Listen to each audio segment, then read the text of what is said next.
समस्या सामने आकर खड़ी हो, दूसरों को बाद में बताना।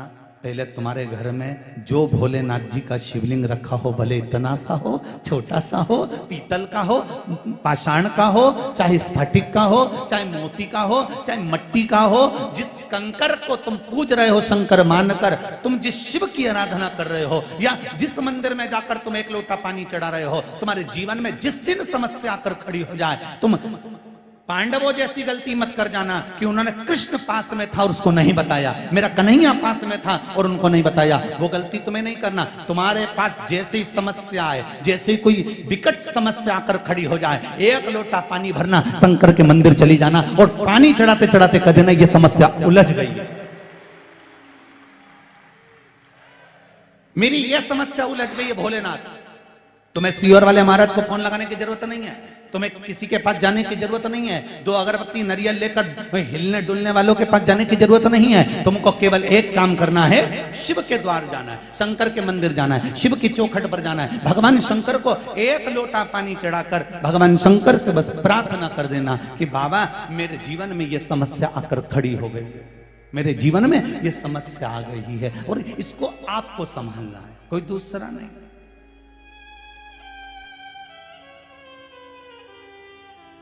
पांडवों ने गलती कर दी और देखो भगवान कृष्ण 4 बार पूछ रहे हैं, बोलो पांडव, ए युधिष्ठिर बोल क्या हो गया?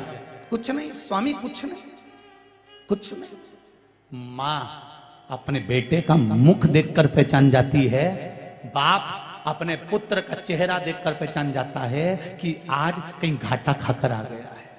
और बाप कहता है छोरा घबराना नहीं हो, मुझे बता क्या बात है? कुछ नहीं पापा, बढ़िया। तो फिर तेरे दोस्त का फोन काय को आ रही है बार बार बार बार? नहीं वो तो ऐसे ही बोल रहा है कि आजा चौराहे पे अपन घूम के आते हैं जरा बाजार तक, 24 अवतार मंदिर तक जरा यूं ही राउंड लगा के आए अपन, ले आ तो जरा। छोरा मेरे को बता तो सही बेटा। माँ पूछे बाबू, ए नाना मेरे को बोल तो सही बेटा, क्या हुआ क्या है बोल तो तू। कहीं नहीं माँ, अब भी आऊं, अब भी गया, अब भी आया।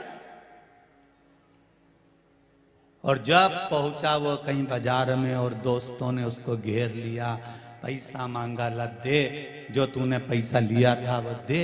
अगर यही बात तू अपने पिता से और माँ से एक बार कहता तो सरी, माँ कह देती छोरा ये चेन उतार के ले जा और जा पैसा दे कर आ, तू चिंता मत कर मैं बैठी हूं।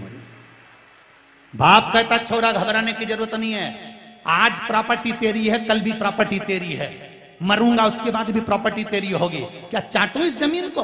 ले चल मेरे साथ, अब भी फसल बेचूं, अभी सामान बेचूं और अभी पैसा देती हूं। काहे को चिंता करता है छोरा?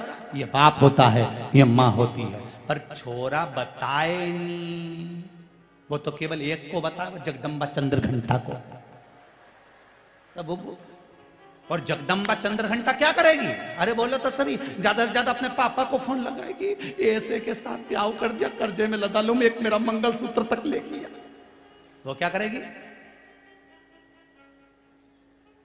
नहीं थोड़ा तुम्हें बुरा तो लगेगा जीजियो, जगदम्बा जितनी बैठी होगी ना, जो ओरिजिनल जगदम्बा होगी उसी को बुरा लगेगा, जो जगदम्बा है ही नहीं तो उसका काय को बुरा लगे? आग लगे बस्ती में अपन रो मस्ती में, अपने को भी करना उसमें। जो है ही नहीं जगदम्बा तो उसको काय का बुरा लगे? बुरा उसको लगे जो जगदम्बा ओरिजिनल, जो यहां से जाते से भिनक जाते, अब मत चले जाना मिश्रा जी की कथा में, और टीवी बंद कर दो आस्था चैनल, ये महाराज जब आए नहीं ये आग लगाए घर में। अरे बिना माचिस का माचिस है सीवर वाला महाराज, सोचना नहीं। मेरा जगदम्बाओं से भी निवेदन है, अगर तुम्हारा पति तुमको कुछ बता रहा है ना, 1 मिनट की देरी मत करना और सीधे अपनी सास के पास जाना। माई के बाद में पहले सास के पास जाना, मम्मी 2-3 दिन से इनको थोड़ा सा कुछ अच्छा नहीं लग रहा, क्या हुआ बेटा? मुझे बता छोरी क्या हो गया? पापा ऐसी बात है, मम्मी ऐसी बात है। तुमको अगर तुम्हारे पति ने कुछ बात बताई है तो सबसे पहले आप सास ससुर को बताइए, निर्णय वो देंगे, सुधार वो देंगे, क्योंकि घर का बाप है वो, घर की माँ है वो, उसने धूप में बाल सफेद नहीं करे, जिंदगी खपा दी तुमको बड़ा करने में, तुमको पाल पोस कर आगे लाने। पूरी जिंदगी गवा दी उस माता पिता ने तुमको आगे लाने के लिए। चिंता मत करना, दुख आए। भगवान कृष्ण ने 4 बार कहा मुझे बताओ क्या बात है। कुछ नहीं प्रभु, बढ़िया एकदम, कहीं नहीं कहीं नहीं कहीं नहीं, और कहीं नहीं करता रिया। भगवान जाने लगे कहां, जहां युधिष्ठिर जा रहे थे उनके साथ में कृष्ण जा रहे हैं। युधिष्ठिर ने अर्जुन से कहा कृष्ण साथ जा रहे हैं, इनके सामने चौसर कैसे खेलेंगे, जुआ कैसे खेलेंगे। एक काम करो अर्जुन, तुम भगवान कृष्ण से कह दो कि तुम बाहर ही रुक जाओ। अर्जुन गए दौड़ते दौड़ते, द्वारकाधीश की जय हो। सखा मित्र अर्जुन, क्या बात है। अर्जुन ने कहा प्रभु कहां जा रहे हो। भगवान बोले दुर्योधन की सभा में, धृतराष्ट्र की हस्तिनापुर की पावन सभा में जा रहा हूं। मैंने सुना है आज कुछ होने वाला है। भगवान को तो सब मालूम था, पर के तो सभी कुछ होने वाला है। अर्जुन ने कहा द्वारका नाथ से प्रभु हाथ जोड़ के निवेदन करता हूं आप बाहर रहना, हम अंदर जा रहे हैं। भगवान कहने लगे मेरी जरूरत है अंदर, मैं चलूंगा नहीं। अर्जुन ने कहा हाथ जोड़कर निवेदन करता हूं पांडवों की ओर से, जब तक तुम्हें बुलाए नहीं तब तक तुम अंदर आना मत। हम बुलाएं तब आना, ऐसे मत आ जाना। आपको मेरा वचन देना पड़ेगा, मेरे शीश की सौगंध है आपको, मैं आपको सौगंध देता हूं। अर्जुन कहते हैं जब तक बुलाए नहीं तब तक अंदर आना मती। भगवान कृष्ण आंख में आंसू भर लिए। हस्तिनापुर के दरवाजे के बाहर एक कुर्सी लगी हुई थी, सिंहासन लगा हुआ था, जिसको वेटिंग सीट कहते हैं, वेट करने के लिए। वहां बैठ गए। अंदर चौसर चालू हुई। पांडव हारने लगे, कौरव जीतने लगे। फिर कौरव हारने लगे, पांडव जीतने लगे। पांडव जब जीतने लगे इतनी देर में दुर्योधन ने कह दिया अब मेरा मामा खेलेगा, शकुनी मामा खेलेगा। भगवान कुर्सी पे से खड़े हो गए कि अकल आएगी पांडवों को। जब ये दुर्योधन कह रहा है कि मेरा मामा खेलेगा, तो पांडव चिल्लाकर कहेंगे हमारा द्वारका नाथ खेलेगा। भगवान खड़े हो गए कि अब मेरे पांडव कहेंगे कि अब द्वारकाधीश चौसर खेलने के लिए आएगा, अब मुझे ये बुलाएंगे। पर ये खेल खेल के हार गए, सब कुछ हार गए, द्रौपदी को भी हार गए। तब तक इन्होंने कृष्ण को नहीं बुलाया। कृष्ण आंख से आंसू बहाते रहे, छटपटाते रहे, आवाज तो दे दो मुझको, मैं आ जाऊंगा, तुम बुलाओ तो मुझको, मैं आ जाऊंगा। नहीं आए। तब आखिरी में द्रौपदी का जब चीर खिंचाने लगा और द्रौपदी रोती हुई गुरु द्रोणाचार्य के सामने पहुंची, गुरुदेव आप तो साथ दे दो। भीष्म पिता ने मना कर दिया कि जैसा खाया अन्न वैसा हो गया मन, मैं नहीं बोल सकता। सबने मना कर दिया, धृतराष्ट्र गांधारी ने भी मना कर दिया। गुरुदेव आपने गुरु मंत्र दिया है, आपकी शिष्या को मैंने गुरु मंत्र लिया है, कम से कम कोई साथ नहीं देता, गुरुदेव आप तो साथ दे दो। तो गुरु द्रोणाचार्य ने कहा सुन बेटा, मैं तेरा गुरु हूं, मैं भी तेरा साथ नहीं दूंगा। बहुत अच्छे से सुन लेना रही देपालपुर वाली जी जी, सियोर वाला महाराज तुम्हारा साथ नहीं देगा, आज भी लिख के रख लो। जो गुरु द्रोणाचार्य ने कहा था, और कहीं का महाराज तुमसे कहे कि हम बैठे हैं तुम तो जाओ, हम बैठे हैं तुम तो करो ये काम, तो समझ लेना कि 2-4 रटेची का काम है। समझ लेना कि कहीं ना कहीं गरुण घंटी बजने वाली है, क्योंकि भागवत जी कह रही है कि गुरु द्रोणाचार्य करें। सुन द्रौपदी, मैंने तुझे गुरु मंत्र दिया, मैं साथ नहीं दूंगा, पर सुन इस सभा में जितने बैठे हैं कोई तेरा साथ नहीं देगा, पर द्रौपदी जो मैंने तुझे मंत्र दिया था उस मंत्र को जपना चालू कर, वो तेरा साथ देगा। आपको भी एक मंत्र दिया है, सियोर वाला महाराज तुम्हारा साथ नहीं देगा, रिश्तेदार नातेदार कुटुंब और कबीले वाले साथ नहीं देंगे। आपको भी एक मंत्र मिला है, जब दुख आए तब उसको जपना प्रारंभ कर दो। श्री शिवाय नमस्तुभ्यम, उस मंत्र का जाप करना प्रारंभ कर दो। देखो जपो। और द्रौपदी ने जो मंत्र का जाप करना प्रारंभ करा, गुरु मंत्र का, आवाज गई मेरे द्वारकाधीश के कानों में और द्वारकाधीश दौड़ कर आ गए और द्रौपदी का चीर बढ़ा दिया। तो द्रौपदी ने पूछा, प्रभु इतनी देर कर दी आने में, भगवान के तू बुलाए तो आऊं ना, मैं तो कब से बाहर बैठा हूं कुर्सी लगा के कि बुलाएंगे बुलाएंगे बुलाएंगे बुलाएंगे। अब भगवान तो इंतजार में रहता है। आप सबसे निवेदन है, मेरा भोलेनाथ भी तुम्हारे इंतजार में बैठा है, मेरा शंभू मेरा शंकर भी तुम्हारे इंतजार में बैठा है, मेरा चार भुजानाथ तुम्हारे इंतजार में बैठा है, मेरा सांवरिया सेठ तुम्हारे इंतजार में बैठा है, मेरा नाथ द्वारे का श्रीजी बाबा तुम्हारे इंतजार में बैठा है, मेरा गोवर्धननाथ तुम्हारे इंतजार में बैठा है, मेरा द्वारकानाथ तुम्हारे इंतजार में बैठा है। तुम एक बार दिल से पुकारो तो सही, तुम्हारे सामने आकर खड़ा हो जाएगा। उसको बुलाओ तो, पर तुम तो उसको कब बुलाओ, जब पहले सब रिश्तेदारों को तो बुला लो। सारा रिश्तेदार इकट्ठा कर लिया जब डोकरी निपटी, जब बूढ़ी अम्मा के प्राण छूटे ना, तो सबको फोन लगा के पूछे, मामी जी मम्मी 2 दिन से कुछ नहीं खा रही, ऐसा लग रहा है अंतिम सांसें चली, डॉक्टर भी बोल दिया अब तो निपटने वाली।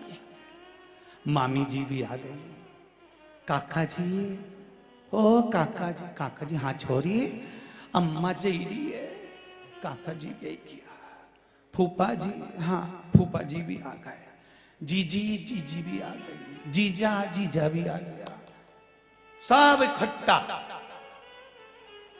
मरने वाले के प्राण छूट रहे हैं, सब उसके पलंग के आसपास खड़े हैं। इधर से कोई आवाज लगा रहा, जीजी बोलो तो एक बार देखो तुम्हारा छोरा खड़ा।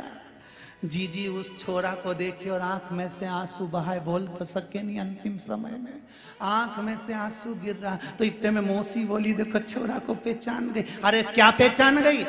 आंख में आंसू इसलिए आ रहा है कि इनके लिए जोड़ जोड़ के मर गई, कभी मुख से राम नाम और कृष्ण नाम नहीं लिया, इसलिए आज ऐसे जाना पड़ रहा।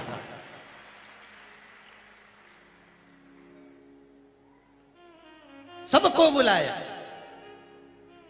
अरे हाथी की कथा कहती है, गजेंद्र मोक्ष की कथा श्रीमद् भागवत की।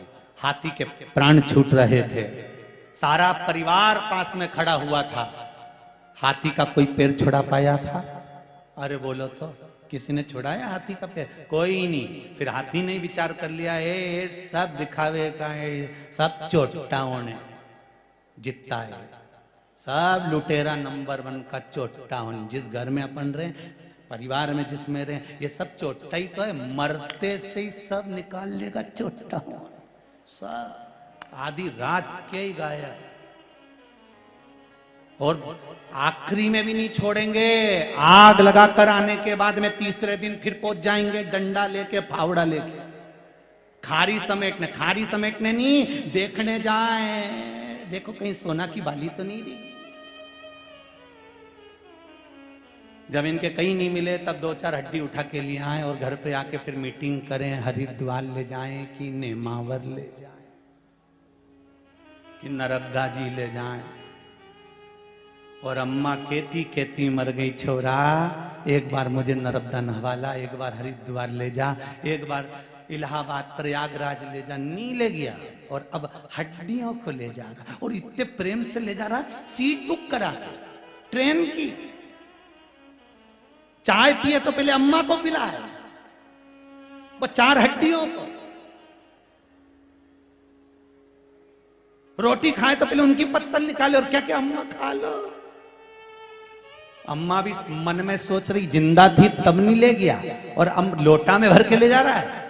अम्मा ने भी सोच लिया, तू भले मुझे गंगा छोड़िया चाहे गया जी छोड़िया, कहीं नहीं जाऊंगी, यहीं देपालपुर में तेरी छाती पे मुंह डालूंगी, जा जा जा नहीं जाऊंगी, जा। अब सारा महाराजों से पूछती फिर रही, बताओ क्या हो गया? पितृदोष लग गया। तो हम तो अम्मा जी के तो गंगा जी छोड़िया है। नी गई डोकरी, नी गई, आ गई वापिस। सबसे निवेदन है, जीते जी माँ बाप का इतना सम्मान कर लो, इतना आदर कर लो कि गंगा नी भी जाए तो भी तर जाए और जीवन तुम्हारा सार्थक हो जाए। मरने के बाद गुलाब जामुन खिलाने से कुछ नहीं होगा। मरने के बाद वो मालवा के संत श्री नागर जी महाराज बड़ी सुंदर लाइन बोले, तेरा तेरा दिन याद करे क्यों रे नर सुमिरन क्यों करे, और इसके बाद नुक्ति झड़े क्यों रे नर सुमिरन क्यों करे। फिर तो कहता कहता बोले गरम लाओ, गुलाब जामुन आए तो उंगली का इशारा दे, दो तल दे। परसने वाला भी के एक से काम नहीं चले। फिर ब्याई जी का मतलब क्या हुआ? फिर सब्जी भी आई नहीं बाल्टी में तो कहता जा तरी तरी तरी तरी, तो वो भी के ऐसे ही मरी मरी मरी तरी, सब धरा रहे। अरे भाई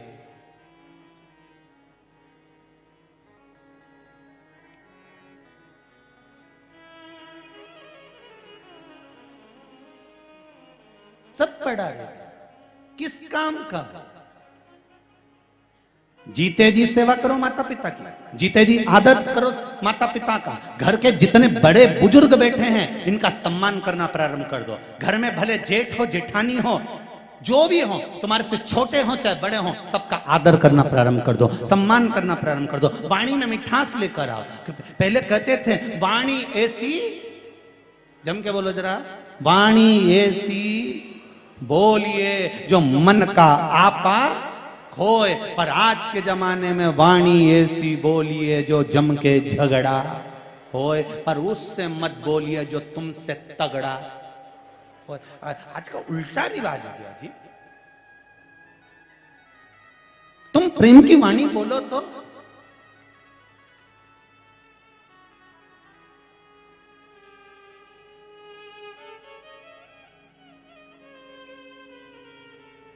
रे मन मुसाफिर निकलना पड़ेगा, काया कुटीर खाली करना पड़ेगा।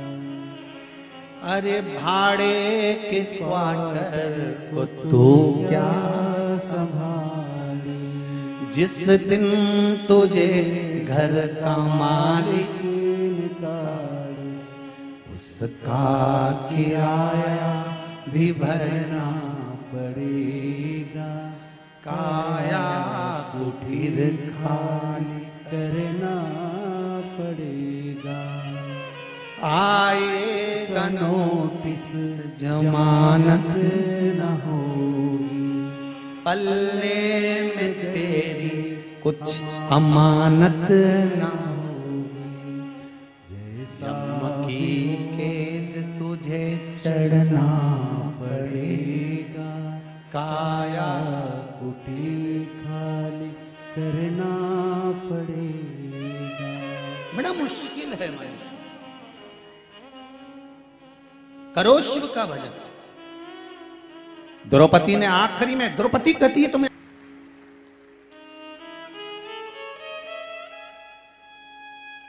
अब जरा ध्यान दें कौन लगवा रहा है। आज के जमाने में तो नौकरी, वो भी सरकारी, दादा बद्दी वाली जो चप्पल होती है ना, वो में 15 छेकड़ा हो जाए।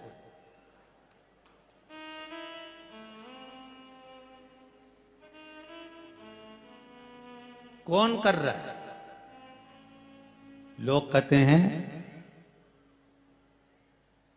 कि जब भगवान ने हमारे साथ गलत किया, इनको उठा लिया, इनको रख दिया, इनको ले गए, दुख हमारे ऊपर पहाड़ टूट पड़ा।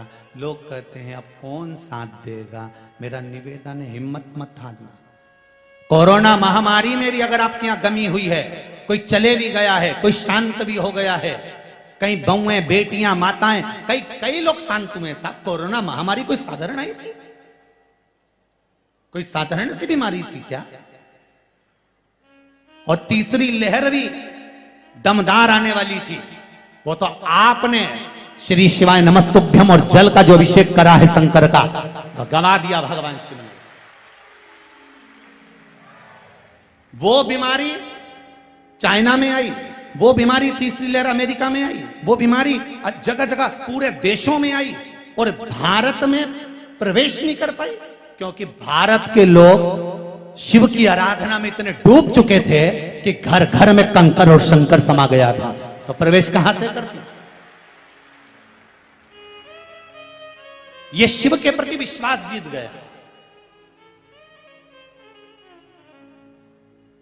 और नहीं तो लोग तो आपने भी सुना होगा कि तीसरी लहर और भारी आ रही है, और भारी आ रही है, और भारी है, और आई थी, आने का उसका पूरा था, पर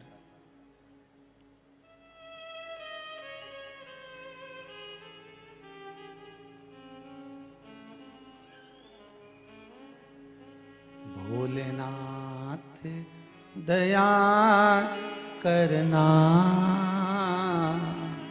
मैं तेरे भरोसे हूँ।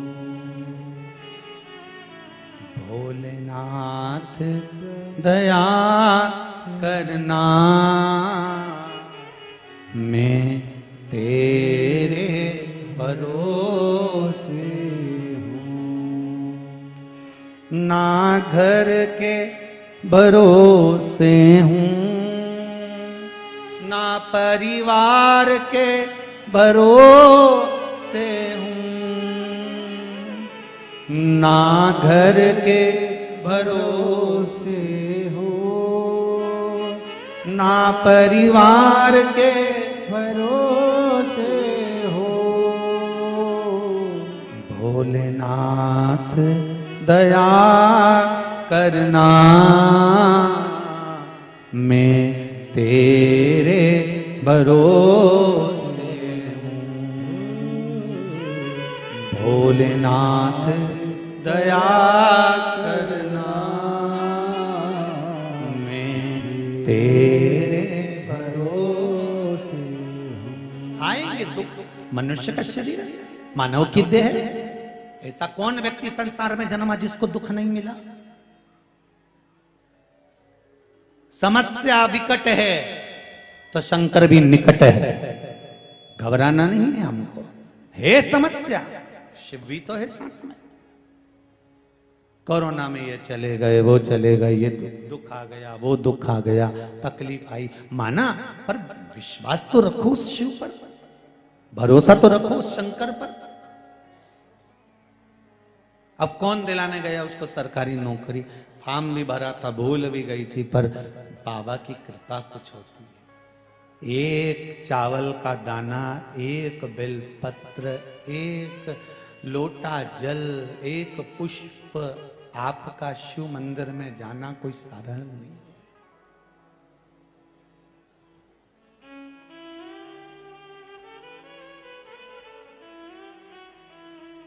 कोई साधारण नहीं।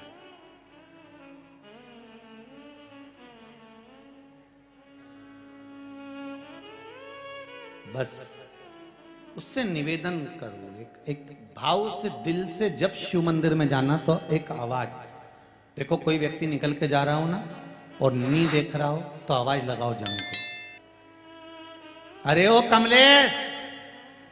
कमलेश पलट के देखेगा, एक बार नहीं देखेगा, तुमने दूसरी बार लगाई आवाज तो देखेगा कि नहीं देखेगा, बोलो तो सही। वो नहीं देखा दूसरी बार भी तो तुम और जम के चिल्ला दो, कमलेश। वो नहीं सुने तो तुम और तेज चिल्ला दो, कमलेश। पलट के देखेगा कि नहीं देखेगा, अरे बोलो जम के, देखेगा नहीं। एक बार नहीं देखेगा, दो बार नहीं देखेगा, तीन बार नहीं देखेगा, चार बार नहीं देखेगा, पांचवी बार में तो देखेगा। उसी तरह तुम शंकर को पुकारते रहो, श्री शिवाय नमस्तुभ्यम, बोलो जम के, श्री शिवाय नमस्तुभ्यम, श्री शिवाय नमस्तुभ्यम, श्री शिवाय नमस्तुभ्यम। तुम पुकारते रहो। अभी नहीं देखेगा, थोड़ी देर बाद देखेगा, थोड़ी देर बाद नहीं देखेगा, बाद में देखेगा। और देखेगा जरूर, उसकी कृपा दृष्टि हम पर होगी जरूर। तुम भजन करो तो, शिव नाम लो तो, शंकर का स्मरण करो तो। मैं तेरे भरोसे हूं, हम उसके साथ।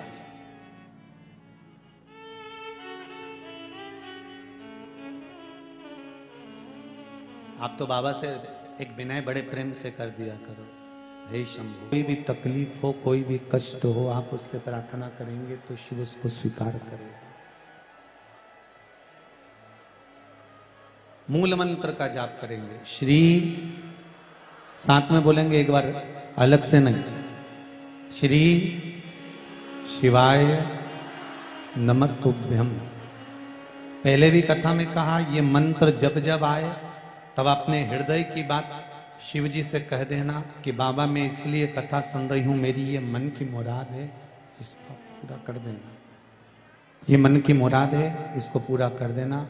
साथ में बोलेंगे, श्री शिवाय नमस्तुभ्यम, श्री शिवाय नमस्तुभ्यम, श्री शिवाय नमस्तुभ्यम।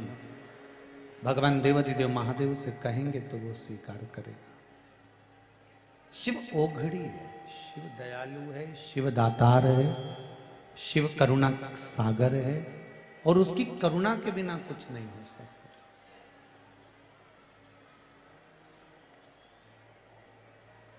तारकासुर का संहार हुआ, तारकासुर के प्राण छूटे। भगवान शंकर एक बार बड़े आनंद के साथ में विराजमान थे और शिव जी बैठे हुए थे। उनके नेत्र बंद थे और नेत्र बंद होने के साथ में आंख से, नेत्र से एक अश्रु नीचे गिर गया, जिससे अंधकासुर का जन्म हो गया, अंधकासुर प्रकट हो गया, जिससे अंधकासुर का प्रागट्य हो गया। पार्वती जी ने उसको गोदी में ले लिया। पार्वती जी को लगा कि ये शिव जी का पुत्र है तो मेरा पुत्र है। एक बात बहुत अच्छे से ध्यान करिएगा, जीते जी तुमने जो दे दिया, अपने जीते जी तुमने जो दिया है, जो तुमने दान करा है, जो तुमने पुण्य करा है, जो तुमने सत्कर्म करा है, जो तुमने भजन करा है, जो तुमने कीर्तन करा है, अपने जीते जी जो तुमने दिया है, वो एक अलग प्रसंग हो जाता। मरने के बाद अगर कोई दे तो उसकी कोई गारंटी नहीं कि तुम्हारे खाते में गया कि नहीं गया।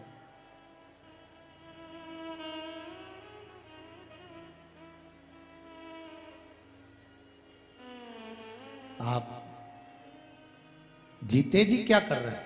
आपने जीते जी कितना भजन करा, कितना कीर्तन करा, कितना स्मरण करा, कीर्तन नाम जाप करा, कितना भगवत स्मरण करा, ये आपके ऊपर।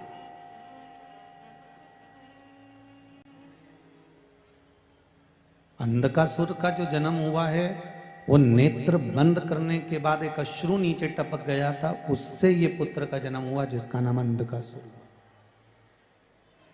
शिवजी ने माता पार्वती से कह दिया, पार्वती इस अंधकासुर को ले जाके तुम समुद्र के अंदर डाल दो, इसको समुद्र के अंदर पटक दो। पार्वती जी जाना नहीं चाहती।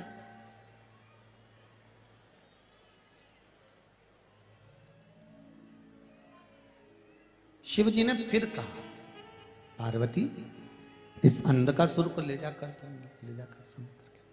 समुद्र के अंदर डाल दीजिए। पार्वती जी फिर भी नहीं गई। बार बार निवेदन करा जा रहा है कि इस बच्चे को समुद्र के अंदर फेंक दो। पार्वती जी कहती है ये मेरा पुत्र है क्योंकि आपके द्वारा प्रकट हुआ।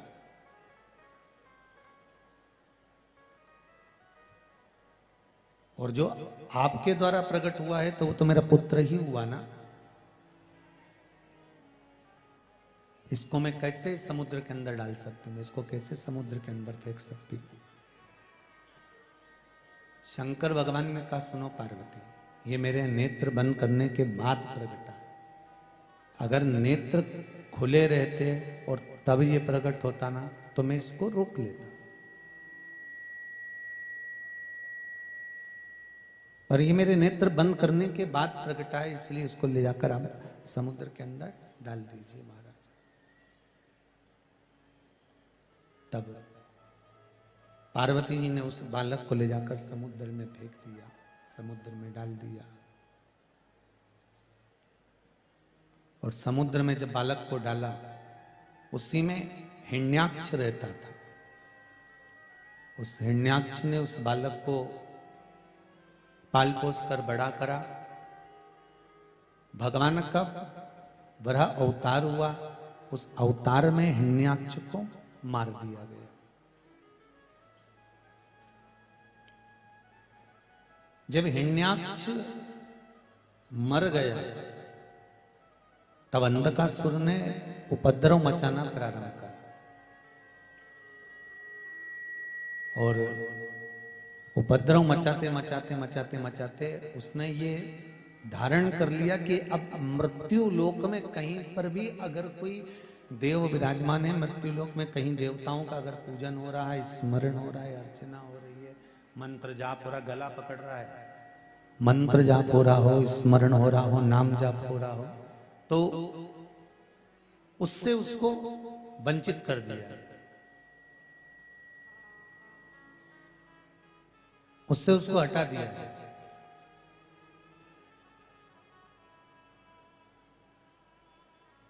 सारे मंदिर, सारे देवालय सब तोड़वा दिए, सब टूट गए। अब एक समझने वाली बात है, ये आपकी और हमारी, जितने लोग कथा श्रवण कर रहे हैं वो भी अच्छे से समझ लें और अपन सब अच्छे से इसको ध्यान कर लें कि ये जरूरी नहीं है कि कोई पिता अगर धर्मात्मा है, अगर कोई पिता धर्मात्मा है तो उसकी औलाद भी धर्मात्मा हो। जितने लोग कथा सुन रहे हैं जरा सावधानी से सुनना और इस बात पर विशेष ध्यान रखना। एक विद्वान का पुत्र विद्वान होगा ये पक्का नहीं।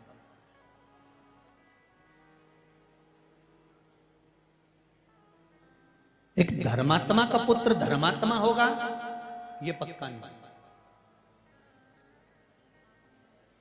एक पुण्यात्मा का पुत्र पुण्यात्मा होगा ये पक्का नहीं। हां, पर एक बात पक्की है, जन्म देने वाली मां यदि धर्मात्मा है तो पुत्र भी धर्मात्मा होगा। जन्म देने वाली मां अगर पुण्यात्मा है तो पुत्र भी पुण्यात्मा होगा। जन्म देने वाली मां अगर सत्कर्मी है तो पुत्र भी सत्कर्मी होगा। ये माता का गर्भ जो होता है ना, इस गर्भ का जो स्मरण होता है, बस उसी स्मरण का सुख संपूर्ण विश्व को प्राप्त होता है। स्वामी विवेकानंद को जन्म देने वाली भी मां है और राम जी को जन्म देने वाली भी मां है। भगवान कृष्ण को जन्म देने वाली भी मां है। कंस को पैदा करने वाली भी मां है और रावण को पैदा करने वाली भी मां है। बस जिस समय बालक बच्चा माता के गर्भ में होता है उस समय पर उस माता ने कितनी शिव महापुराण की कथा सुनी है ये उसके जन्म के बाद मालूम पड़ता है। कितना भजन किया, कितना स्मरण किया, कितना दान करा, कितना पुण्य करा, कितना सत्कर्म करा, ये उसके जन्म के बाद मालूम पड़ा।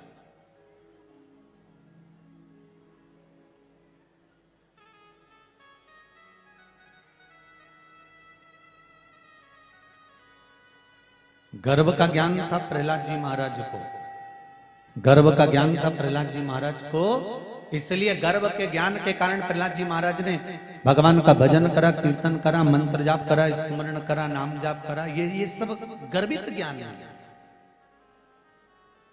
ये सब गर्भ का ज्ञान। और गर्भ का ज्ञान प्रबल ज्ञान है।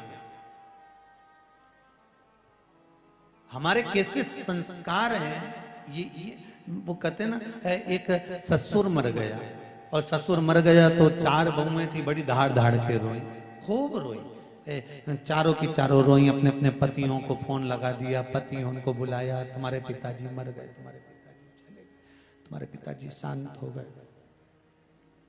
तुम्हारे पिताजी चले गए हैं महाराज। चारों पति आए और चारों पतियों ने आकर अपनी अपनी पत्नियों से कहा, चिल्ला चिल्ला के क्यों रो रही हो, क्या हो गया, तुम्हारे पिताजी मर गए। तो चारों पतियों ने अपनी अपनी पत्नियों से कहा, भगवान ने बड़ी कृपा करी जो हमारे पिताजी को मार दिया। रोज रोज मरने से तो अच्छा है कि बाप एक दिन मर गया। अरे तुम भी तो चाहती थी कि पिताजी मर जाए, फिर काय को रो रही हो। चारों बहुएं बोली, तुम्हारा बाप मर गया इसके लिए थोड़ी ना रो रहे हैं, तो तुम्हारा पिता मर गया उसके लिए थोड़ी ना रो रहे हैं, तो वो तिजोरी की चाबी ना जाने का धर गया इसलिए रो रहे हैं। और सुनो, अपने पिताजी को जगाओ और पूछो चाबी कहां रखी। बेटे बोले, पिताजी को मरे हुए इतना समय हो गया है, पिताजी को शांत हुए कम से कम आधा घंटा 1 घंटा हो गया भाई, बेस कम करके थोड़ा डीले खोल दीजिए। पिताजी को मरे हुए इतना समय हो गया, आधा 1 घंटा हो गया, और जब आधा 1 घंटा हो गया पिताजी को मरे हुए, तो अब पिताजी कहां से बोलेंगे कि चाबी कहां रखी है। पत्नियां बोली, कुछ भी करो, इनको जगाओ और चाबी की पूछो, नहीं तो सोच ले। अब बेचारे चारों की चारों गए, डॉक्टर साहब के पास पहुंचे, डॉक्टर साहब इसको कोई इंजेक्शन वगैरह आता हो, पिताजी थोड़ी देर के लिए जाग जाएं और बता दें कि चाबी कहां रखी है, बस उतने में तुम्हारा काम हो जाएगा। डॉक्टर साहब बोले 80,000 का एक इंजेक्शन लगेगा। बाबा जी जग जाएंगे, पिताजी जग जाएंगे, तुम सामने खड़े रहना, चाबी का पूछ लेना, वो मर जाएंगे, ज्यादा देर नहीं रुकेंगे, इतना याद रखना। तुम तो लगाओ इंजेक्शन, लाओ 80,000। बहुओं से कहा लाओ 80,000। बहुओं ने गई 20-20 हजार में रकम बेची है। चाबी इतनी जरूरी थी। 80,000 रुपए लाकर अपने पतियों के हाथ में दिया, पतियों ने वो 80,000 रुपए डॉक्टर साहब को दिया। डॉक्टर साहब ने बहुओं से कह दिया सामने खड़ी हो जाओ, जैसे ही इंजेक्शन लगाए वैसे ही पूछ लेना बस। और इन्होंने जैसे ही इंजेक्शन लगाया और लगाते से ही पिताजी उठ के बैठे, और बैठते से ही बहू पूछती उससे पहले ससुर ने कह दिया, क्यों री ये पाड़ा के पानी पिलाया कि नहीं पिलाया, और मर गया। वो 80,000 का इंजेक्शन लगाए ना, पाड़ा के पानी पिड़े के मरी गया। इतने में बउन धाड़ धाड़ के रोने लगी। अब इसलिए धाड़ के रो रही थी कि 20-20 हजार भी चले गए। बउन हाथ जोड़ के बोली, वंस मोर, एक बार फिर से लगा दो इंजेक्शन। डॉक्टर साहब बोले लाओ 80,000 लाओ। अभी पाड़ा के पानी पिलाया, अब गाय के पिलाया। अब चाबी की कोई गारंटी नहीं कि मिले कि नहीं मिले हो।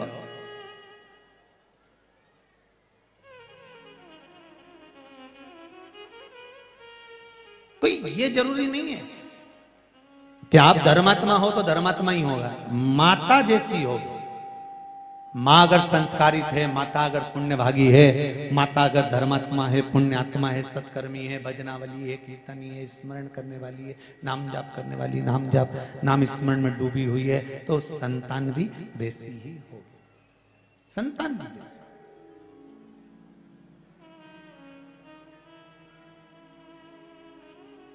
अंध का सुर।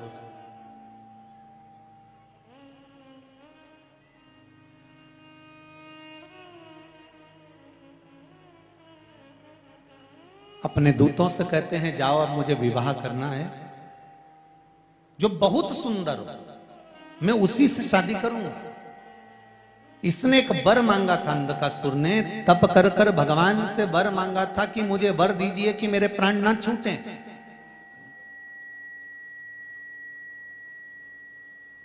मुझे वर प्रदान करो कि मेरे प्राण ना जाएं। भगवान ने कहा ऐसा हो नहीं सकता कि मरोगे नहीं, मरना तो पड़ेगा, फिर और कुछ मांग लो। नहीं मुझे तो यही वर चाहिए कि मैं मरूं ना, और कुछ मांग लो। तो अंधकासुर को यह मालूम था कि मेरे कोई ना तो माता है मेरा ना कोई पिता है। तो अंधकासुर ने वर में मांगा कि मुझे वर दीजिए, और वर भी ऐसा दीजिए कि जिस दिन मैं अपनी माता को गलत दृष्टि से देखूं उसी दिन मेरे प्राण छूटे। जिस दिन मैं अपनी माता को गलत दृष्टि से देखूंगा उस दिन मेरे प्राण छूटे। अब अंधकासुर को यह मालूम था कि ना तो मेरी मां है ना मेरा पिता है। इसने कह दिया जाओ मुझे विवाह करना है, जो सबसे सुंदर हो उसको देख कर आओ। तो दूतों ने कह दिया जो सबसे सुंदर थी उसको तो शंकर जी लेकर चले गए। शिव ले गए? कौन? कहा पार्वती। पार्वती इतनी सुंदर है? हाँ। और अंधकासुर माता पार्वती को ही विवाह करने के लिए, उनको देखने के लिए गया। और जो अंधकासुर, क्योंकि यहां उसने वर मांगा था कि जिस दिन मैं अपनी माता को गलत दृष्टि से देखूं उस दिन मेरे प्राण छूट जाएं, उसी दिन मेरे प्राण छूटे। शिव महापुराण की कथा कहती है, हम तो कहते हैं कि इस संसार में, मृत्यु लोक में, भारत की भूमि पर, इस पवित्र धरा पर, भारत की भूमि पर जो जन्म ले, भगवान को वहीं से एक वर देकर भेजना चाहिए कि जिस दिन तो भारत माता को गलत दृष्टि से देखेगा उसी दिन निपट जाएगा।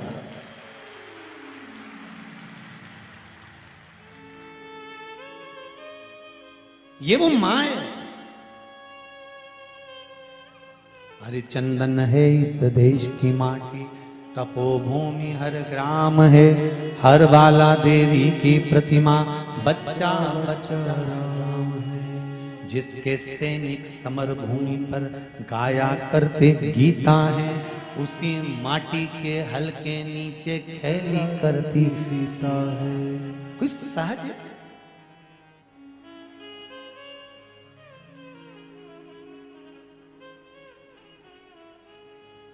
अरे देपालपुर वालों को तो बड़ी प्रसन्नता होना चाहिए।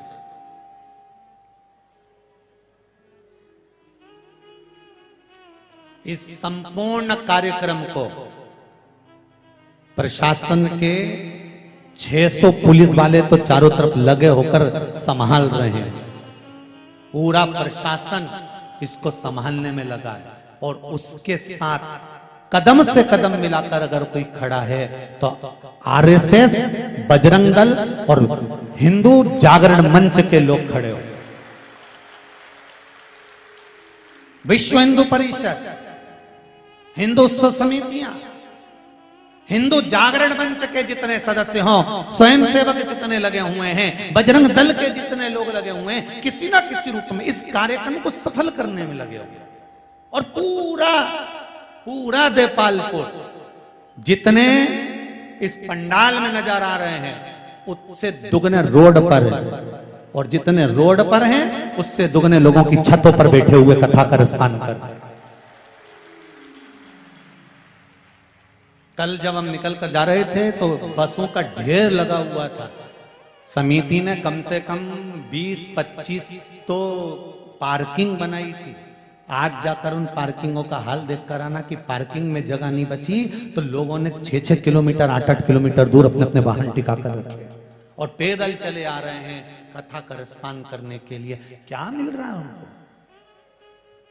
क्या मिल रहा है उनको? उनको केवल इतना मिल रहा है कि आज अगर हमारे घर के बेटे, बहू, बच्चे अगर धर्म के प्रति जागृत नहीं हुए तो आने वाला समय हमको नीचे गिरा देगा और बाद में रोना पड़ेगा।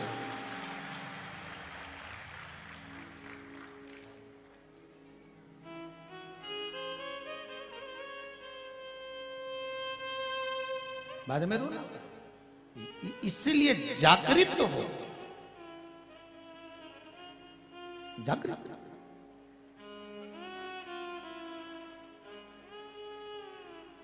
आता है संसार, ये अंध का सुर कह रहा है मां को गलत दृष्टि से देख लिया, माता को।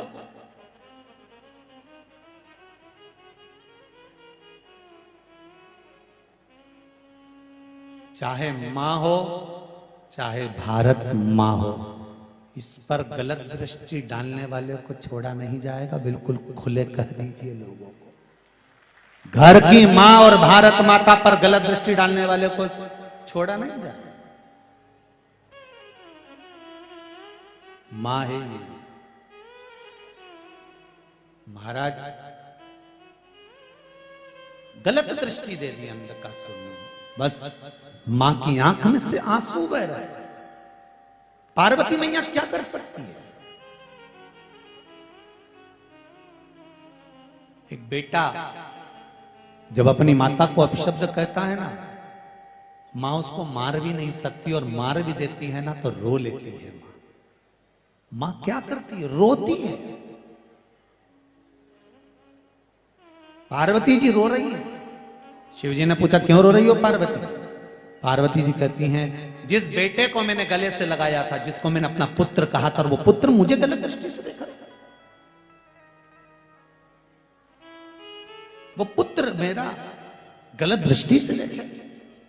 एक बात मेरी माताओं से कहना चाहूंगा, अगर घर में बच्चे चिड़चिड़े हों, क्रोध कर रहे हों, घर में बच्चे कहने पर नहीं चल रहे हों, कहीं ना कहीं तुमको ऐसा लग रहा है कि हमारे घर के बच्चे गलत संगत में जा रहे हैं, पढ़ाई में मन नहीं लग रहा, विद्या अध्ययन में मन नहीं लग रहा, कहीं सत्कर्म की ओर इनका मन नहीं लग रहा, तो मेरा निवेदन रहेगा कि कभी अगर मौका मिल जाए तो चंदन घिसकर, लाल चंदन को घिसकर बेलपत्री के वृक्ष पर त्रिपुंड लगाइए, और बेलपत्री के वृक्ष का वही त्रिपुंड लगी हुई उंगली भगवान देवाधिदेव महादेव के मंदिर में जाकर शंकर जी पे त्रिपुंड लगाइए, और लगाने के बाद वही त्रिपुंड की उंगली घर पर जहां बच्चा जिस कक्ष में पढ़ाई करता हो या जहां सोता हो, उस 3 उंगली को उस घर के किसी भी टेबल, अलमारी, किसी भी स्थान पर ले जाकर लगा दीजिए। वो बच्चा कभी गलत संगत की ओर नहीं जा सकता। पर उसमें शिव जी का एक नाम का स्मरण करना है, शंकर जी का एक नाम का स्मरण करना है, जिसका नाम है अवधूतेश्वर। क्या नाम है शिव जी का नाम? अवधूतेश्वर। सब लोग बोलो एक बार प्रेम से, अवधूतेश्वर। फिर से बोलकर देख लीजिए, अवधूतेश्वर, अवधूतेश्वर। शिव जी के इस नाम का स्मरण करना। मान लो अगर संगत कुछ गड़बड़ हो रही है तो उसको सवारा जा सकता है, और सवारने वाला भाई कोई दूसरा नहीं होगा, आपको ही सवारना। एक पत्र किसी ने लिखा है, देखिए।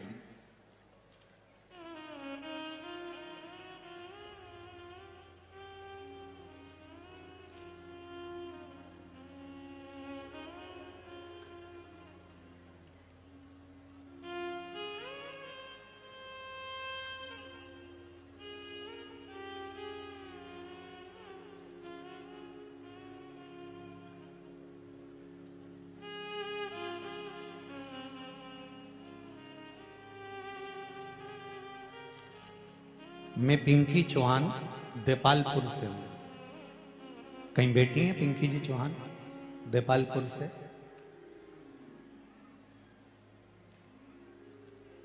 कहीं बेटी हो तो हाथ उठाकर हर हर महादेव बोल दीजिएगा, अगर कहीं बैठी हो तो। आप ही हैं बेटा? श्री शिवाय नमस्ते। आपने लिखा है पत्र में, मैं पिंकी चौहान देपालपुर से हूं। शिव कृपा किसे कहते हैं? कोई मुझसे पूछे। किडनी में पथरी थी, किडनी में पथरी थी, बॉटल चढ़ती थी, इंजेक्शन लगते थे, पर फर्क नहीं पड़ता था। मेरी मम्मी ने कहा कि तू सियोर वाले महाराज कथा कहते हैं तो कथा सुन, और कथा सुना। कथा सुनने के बाद में सफेद दुर्वा वाला प्रयोग और जल शिवजी को चढ़ाकर बालचंद्रेश महादेव के नाम से पीना और दुर्वा को खाना चालू करा।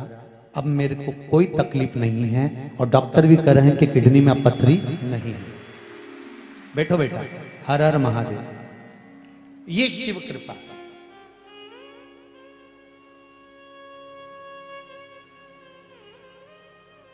शंकर की करुणा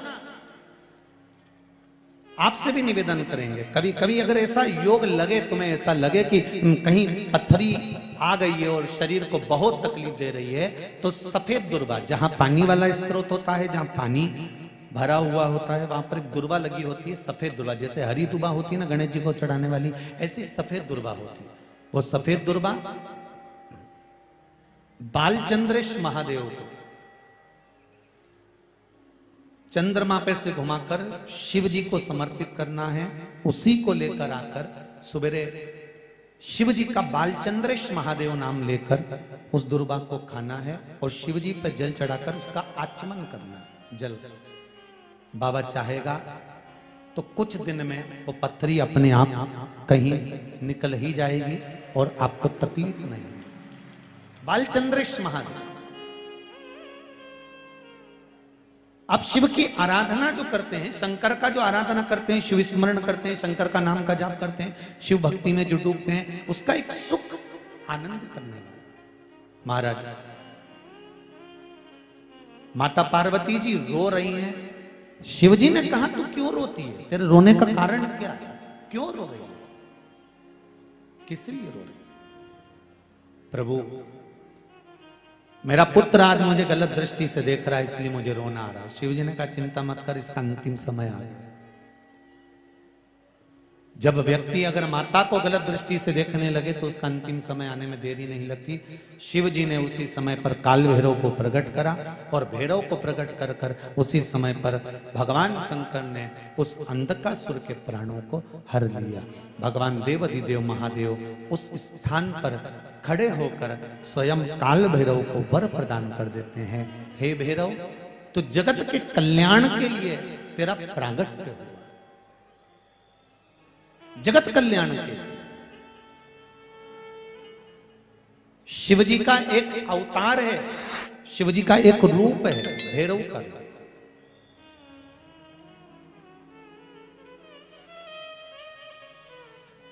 यदि प्रॉपर्टी से जुड़ा हुआ कोई केस चल रहा हो, अदालत में कोई कार्रवाई चल रही हो, कोई अदालत की कार्रवाई चल रही हो और नहीं पूरी हो रही हो, तो भैरव, काल भैरव का स्मरण करना चाहिए। और भैरव मंदिर में भगवान शंकर का ही स्मरण कर कर जो पुष्प, चाहे वो लाल पुष्प हो चाहे श्वेत पुष्प हो, समर्पित करना चाहिए। जैसे विश्व योग में किया गया सत्कर्म शुभ होता है। विश्व योग कब आते हैं? शिव महापुराण में वर्णन किया गया है। गीता प्रेस की, गोरखपुर की गीता प्रेस शिव महापुराण की अगर किताब लेकर आएंगे तो उसमें पृष्ठ संख्या 44, पेज नंबर 44 पर विश्व योग का वर्णन लिखा हुआ है। विश्व योग 2 बार आता है। एक बार आएगा 21 मार्च को और दूसरी बार आता है 22 सितंबर। ये तो हो गई अंग्रेजी तारीख। हिंदी के अंतर्गत अगर देखेंगे तो चैत्र मास की नवमी और अश्विनी मास की नवमी, ये दोनों को विश्व योग रहता है।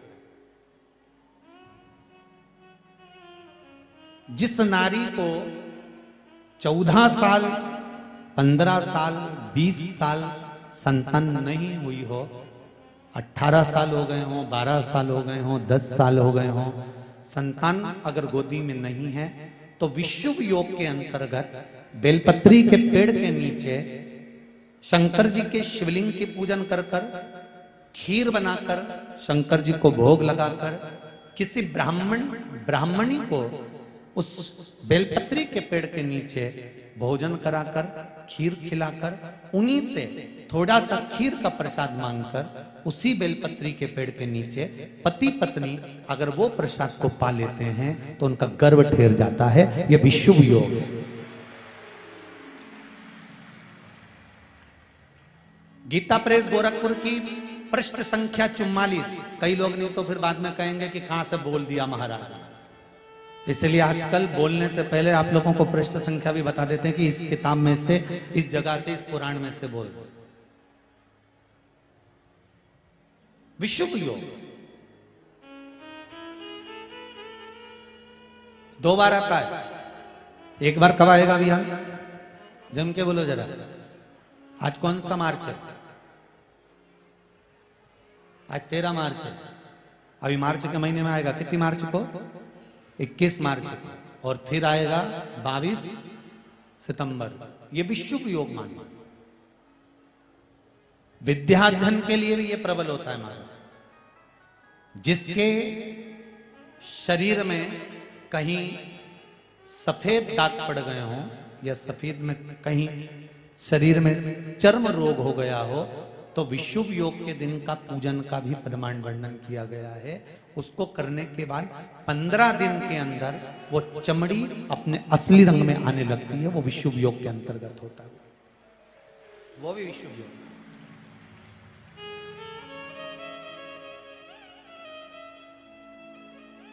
21 मार्च को आए। आप शिव आराधना करिए, शंकर का भजन करिए, स्मरण करिए। ये जीवन को सुख देंगे। शिव महापुराण की कथा कहते हैं,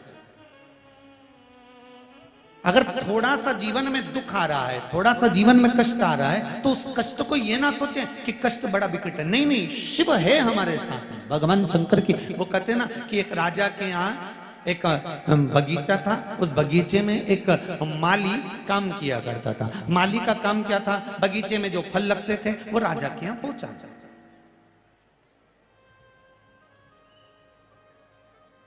जो फल लग रहे हैं वो राजा के दरवाजे पर भेजना। आज माली ने देखा नारियल भी बहुत अच्छा पक चुका है, संतरा भी बहुत अच्छा पक चुका है, जाम भी बहुत अच्छी पक चुकी है, अमरूद भी बहुत अच्छा पक चुका है, केले, चीकू ये सब अच्छे पक चुके हैं, अंगूर भी बहुत अच्छा पक चुका है। आज माली ने विचार करा कि मैं राजा के यहाँ क्या लेकर जाऊं?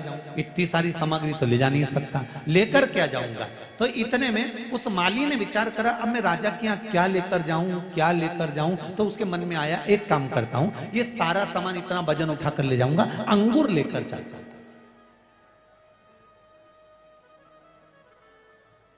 उसने डलिया में भर लिया अंगूर और अंगूर लेकर चला और वो अंगूर राजा के पास सामने ले जाकर रख दिया। आज राजा बड़ा गुस्से में था, बहुत तेज क्रोध आ रहा था और ना जाने क्यों चिड़चिड़ कर रहा था। इसने अंगूर की डलिया ले जाकर रखी। राजा क्रोध में, आज थोड़ा सा बहुत ज्यादा क्रोध में था, सोच भी रहा था कुछ अंगूर खाता जाए और कुछ विचार करता जाए और अंगूर उठा के माली के मुंह पे फेंक मारे। माली को जैसे अंगूर फेंके, माली भगवान से के हर हर महादेव बड़ी कृपा करी भोलेनाथ, तूने बड़ी कृपा करी, हुजूर बड़ी कृपा करी आप। फिर अंगूर खाए, फिर माली के मुंह पे मारे। माली फिर बोले हर हर महादेव भोलेनाथ बड़ी कृपा करी, बड़ी करुणा करी हुजूर, बड़ी कृपा करी। ये फिर अंगूर खाए, फिर माली के मुंह पे मारे। माली फिर बोले हर हर महादेव बड़ी कृपा करी नाथ, दयालु दातार बड़ी कृपा करी तू। फिर अंगूर खाए, फिर मारे।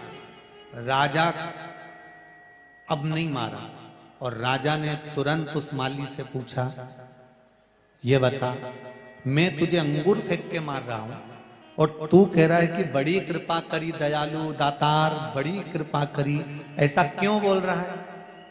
माली कहता है, महाराज भगवान की कृपा थी, जो आज मैं अंगूर लेके आ गया। अगर मैं नारियल लिया आता तो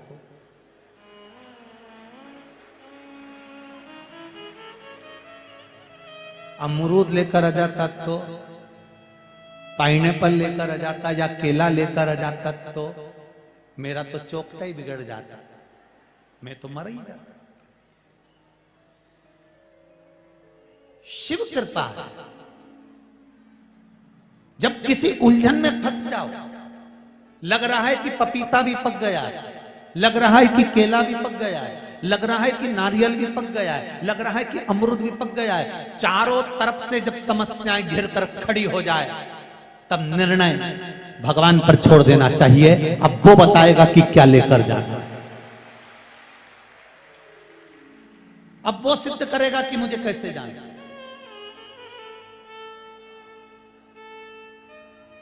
और एक बात बताएं, अपने जीवन में जरूर उतारिएगा। बड़े से बड़े तकलीफ को, रोग को, बीमारी को, दुख को, कष्ट को मेरा शंकर छोटे से अंगूर पे लाकर छोड़ देता है, अगर आपकी भक्ति श्रेष्ठ है तो। आपकी अगर भक्ति श्रेष्ठ है, आपका विश्वास श्रेष्ठ है, आपका भरोसा श्रेष्ठ है, तो बड़े से बड़े दुख को, बड़े से बड़े तकलीफ को, बड़े से बड़े कष्ट को मेरा शिव छोटे से पर लाकर छोड़ देता। वो शिव है, वो घड़ी साधारण नहीं है। ये इसीलिए कहा, मैं तो बैठी थी गंगा किनारे, मैं तो बैठी थी गंगा किनारे, आके दर्शन दिया ओ भोलेनाथ, आके दर्शन दिया ओ भोलेनाथ, दिल तुझको दिया ओ भोलेनाथ, दिल तुझको दिया ओ भोलेनाथ, मेरे ओ भोलेनाथ, ओ भोलेनाथ, मेरे ओ भोलेनाथ, ओ भोलेनाथ, मेरे ओ भोलेनाथ, ओ भोलेनाथ, मेरे ओ भोलेनाथ, ओ भोलेनाथ, दिल तुझको दिया ओ भोलेनाथ, दिल तुझको दिया ओ भोलेनाथ, ये क्या कर दिया ओ भोलेनाथ, ये क्या कर दिया ओ भोलेनाथ। आओ से बड़े प्रेम से रोज शिवालय में जाइए, रोज शंकर जी के मंदिर जाइए, रोज शिव की स्तुति करिए, रोज शंकर का गुणगान करिए, और रोज बन सके तो 2 minute, 5 minute, 7 minute, 8 minute, 10 minute Shiv की कथा का गुणगान करिए।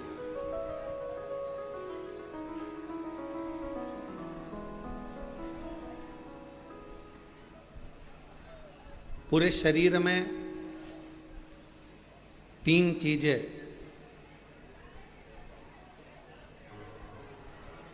बहुत कीमत वाली है, जो परमात्मा ने अपने लिए बनाई है।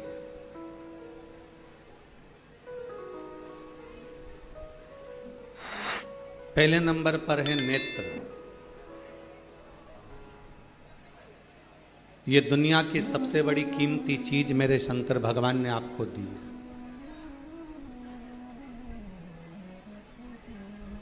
दूसरे नंबर पर दी है आपके मुख में वाणी। ये मेरे शंकर भगवान ने आपको बड़ा कीमती बनाकर ये वाणी देकर भेजा।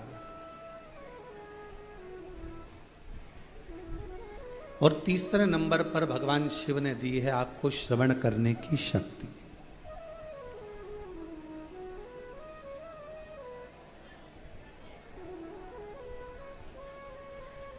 पूरे शरीर में जिसकी कोई कीमत नहीं है वो एक अंग है नासिका, नाक। नेत्र की कीमत है, श्रवण की कीमत है, वाणी की कीमत है, हाथ की कीमत है, पाँव की कीमत है, किडनी, लीवर, सब की कीमत है, पर नासिका की इसको कीमती नहीं बनाया।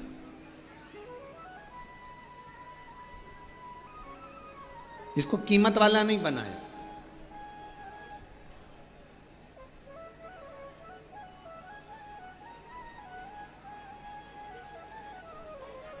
इसको गंदगी से भरा हुआ बनाया। क्यों? क्योंकि दुनिया के लोग जब अहंकार जिनके भीतर आ जाता है, अहम जिनके भीतर आ जाता है, ये केवल एक काम करती है, ये नासिका अहमता को प्रकट करती है।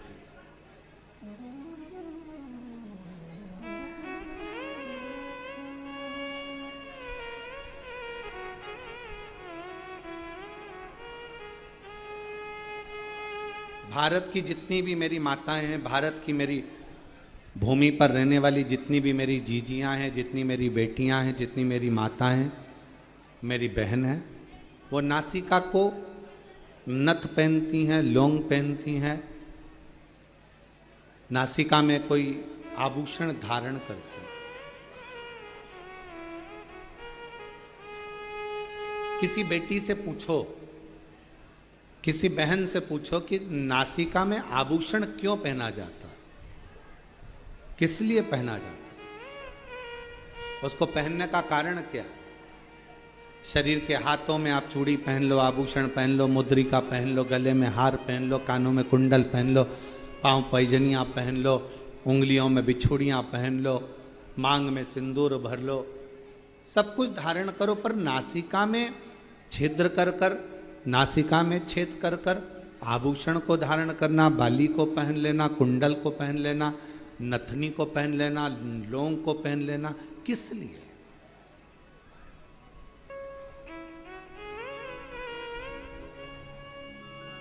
क्यों?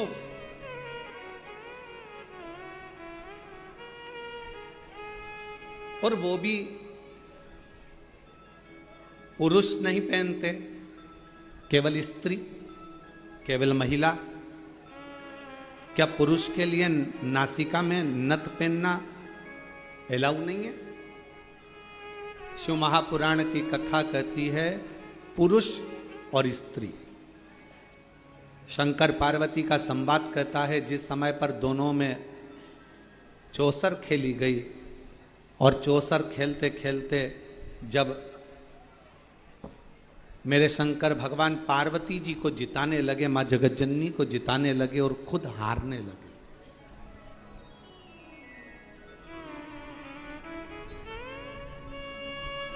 कई लोगों के मन में एक प्रश्न खड़ा हो जाता है कि शंकर पार्वती जी चौसर खेल रहे थे और शंकर ओघड़दानी, त्रिकालदर्शी, कैलाशी, अविनाशी, दुनिया का कल्याण करने वाला देवाधिदेव महादेव अपनी पत्नी से हार गया।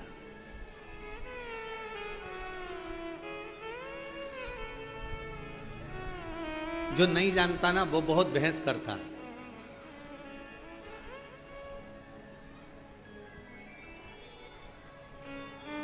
जो जानता ही नहीं है ना उसे बहुत बहस करना आता है। जो समझता है वो कभी बहस नहीं करेगा। मां के दूध में और बोतल के दूध में बहुत अंतर होता है। जिसने बचपन में अपनी मां का दूध पिया होता है ना, वो शास्त्र पर कभी उंगली नहीं उठाता, हिंदू धर्म पर कभी उंगली नहीं उठाता। और जिसने बोतल का दूध पिया होता है ना, वो हमारे हिंदू धर्म पर भी उंगली उठाता है और हमारे शास्त्रों पर भी उंगली उठाता है।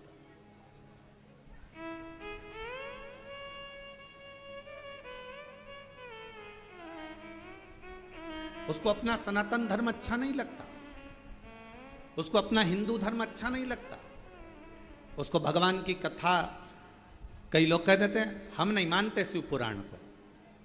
हम तो जैसे ही कोई बोलता है ना हम शिव पुराण को मानते ही नहीं, हम समझ जाते हैं कि इसने माँ का दूध नहीं पिया, थैली का पिया है या बोतल का पिया है। जिसने बचपन में अपनी माता का दूध पिया होता है वो सनातन धर्म को पहचानता है, वो रामायण को पहचानता है, वो गीता को पहचानता है, वो श्रीमद् भागवत को पहचानता है, वो रामचरितमानस को पहचानता है, वो शिव पुराण को पहचानता है, वो सनातन धर्म में संस्कारों से समावेशित होता, वो जुड़ा हुआ होता।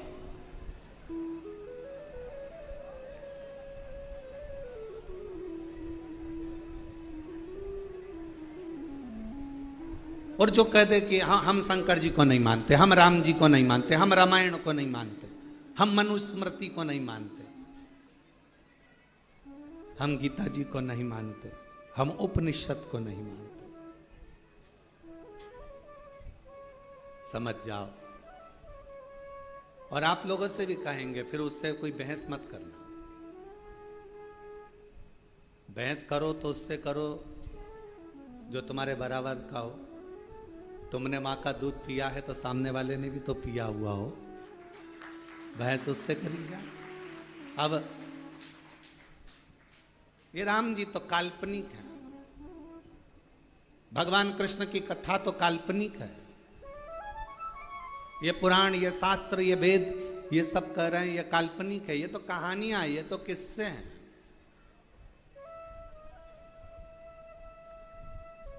तो फिर तो आपका जन्म भी काल्पनिक है। ये कहाँ का है? ये भी कहानी और किस्से ही है।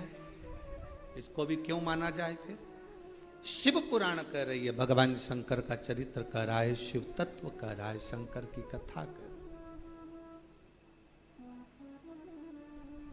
शिव तत्व कह रहा है। उस परमात्मा को पहचानो, उसको जानो।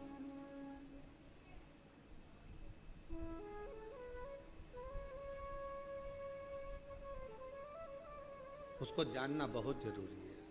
और शंभो शरण पड़ी मांगो घड़ी रे घड़ी, दुख काटो दया करी ने दर्शन आपो।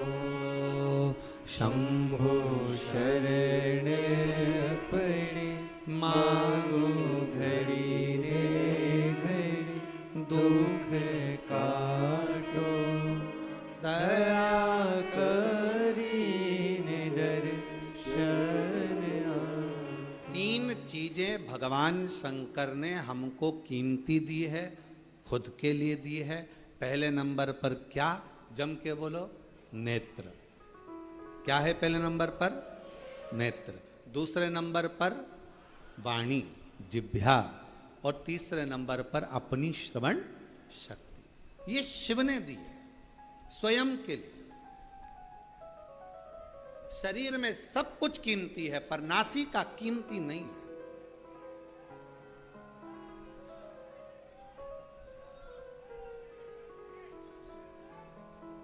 नासिका की कीमत नहीं है।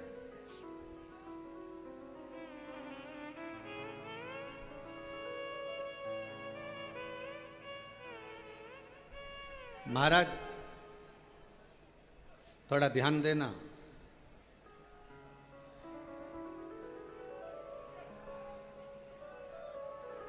थोड़ा स्मरण करिएगा जरा।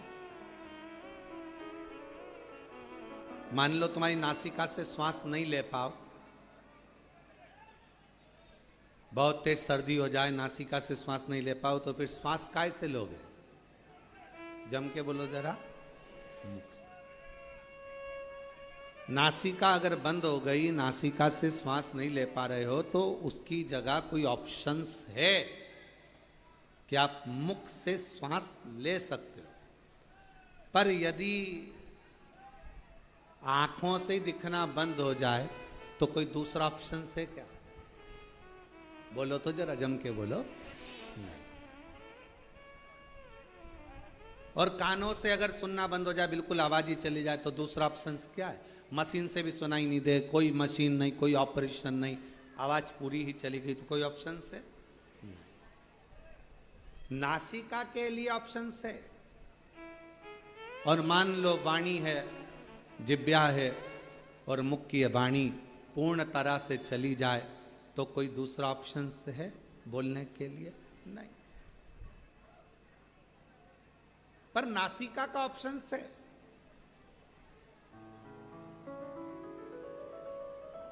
जो अहंकार का प्रतीक होती है ना नाक, लोग कहते हैं भैया हमारी नाक रख लेना भाई, हमारी नाक मत कटवा देना, हमारी नाक मत डुबा देना। नासिका से मतलब होता है अहमता। पुरुष और स्त्री, शंकर पार्वती जी में कई लोग भेद कर कहते हैं कि शंकर भगवान चौसर खेलने बैठे, शंकर भगवान पार्वती जी के साथ में चौसर खेल रहे हैं, शंकर भगवान पार्वती जी के साथ चौसर खेल रहे हैं, और शंकर भगवान हार रहे हैं अपनी पत्नी से, पार्वती जी से। वो तो ओघड़दानी है, वो तो शंभू है, वो तो त्रिकालदर्शी है, वो तो कैलाशी है, वो तो अविनाशी है, वो तो शंकर है, और सारे ब्रह्मांड का रचना करता, सारे ब्रह्मांड का पोषण करता और सारे ब्रह्मांड का संहार करता केवल शिव है। शंकर भगवान अपनी पत्नी से हार गए। अब कौन समझाए कि जिससे प्यार करा जाता है उससे हमेशा हारा ही जाता है। जिससे प्रेम करोगे ना, जिससे प्यार करोगे, उससे हारना अच्छा लगता है। बाप बेटे से जीतना पसंद करेगा कि हारना? जम के बोलो जरा, हारना। और जैसे ही बेटा हारता है, बेटा जीतता है और बाप हारता है, और बेटा खुश होकर बोलता पापा मैंने तुम्हें हरा दिया, मैंने तुम्हें हरा दिया। बाप हार कर भी खुश हो जाता है, मेरा बेटा जीता है। और शिव महापुराण की यह कथा आप सबसे निवेदन है, जितने आस्था चैनल पर सुन रहे हैं, जितने फेसबुक यूट्यूब पर सुन रहे हैं, आप सबसे कहूं आज की ये थोड़ी सी कथा अपनी जिंदगी में उतारना, शंकर जी जैसा गुण लेकर आना। जब घर में पति पत्नी का अगर झगड़ा हो जाए, शंकर जी ने अपनी पार्वती को जिता दिया था, तुम भी अपनी पत्नी को जिता दो।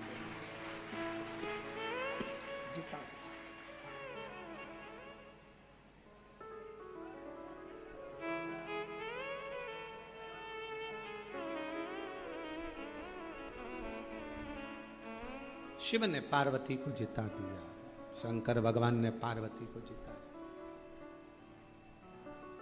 शंकर भगवान ने पार्वती जी को जिताया। जिससे प्यार करो, जिससे प्रेम करो, उसको जीता हुआ देखना चाहोगे।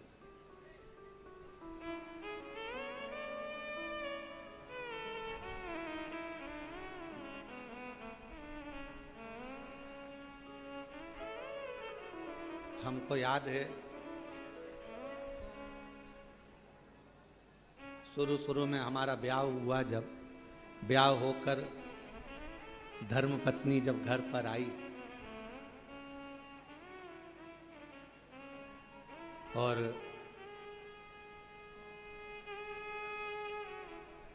मम्मी ने बोला, माँ ने कि ये चावल की कोठी में डाल देना।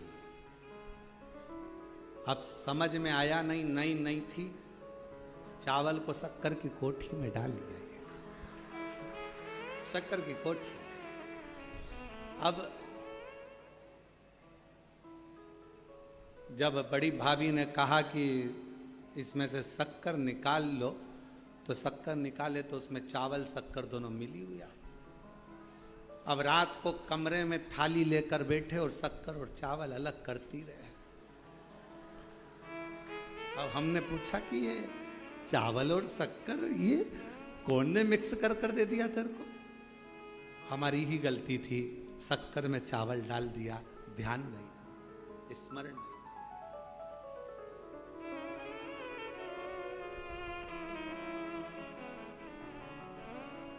दो दिन के बाद पिताजी खूब चिल्ला, कौन की अकल मारी गई थी, कौन की बुद्धि फिर गई थी जिसने ये शक्कर में चावल मिला दिया? हमारी माँ तुरंत कमरे से निकल कर आई, बुढ़ापा है दिखानी मेरे को, मैंने चावल में शक्कर मेरे मिला दिया। जिससे प्यार होता है ना, उसको जिता दिया जाता है और प्यार में हार महसूस करेगी। ये महसूस होता है। आप अगर बहू से प्यार कर रही हो ना, तो बहू को जिताने का प्रयास करोगे। हो गई होगी गलती, कोई बात नहीं, माफ करो, आजा बेटा, चल, कोई बात नहीं। आज नहीं सीखेगी, कल सीखेगी, कल नहीं सीखेगी, परसों सीखेगी। अभी नहीं सीखेगी, मेरे रहते रहते नहीं सीखी तो मेरे जाने के बाद सीखेगी। टेंशन मत ले, चिंता मत करना, कोई बात नहीं, जीतो। ये गुण कोई दूसरा नहीं दे सकता। ये गुण देगा तो मेरा शंकर भगवान देगा। शंकर भगवान अपने बेटे गणेश जी, अपने बेटे कार्तिकेय जी के साथ भी चौसर खेलते हैं, तो वो अपने पुत्र कार्तिकेय को जिता देते हैं। अभी आप कथा में सुनेंगे। शंकर भगवान अपनी धर्म पत्नी पार्वती जी के साथ चौसर खेलते हैं तो पार्वती को जिता देते हैं। प्रेम में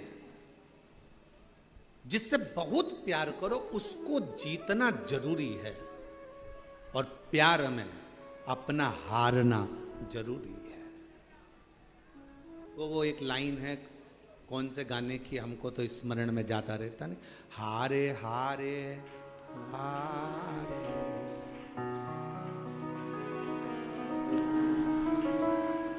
आप लोगों को आता है? थोड़ा सा जरा गाओ तो।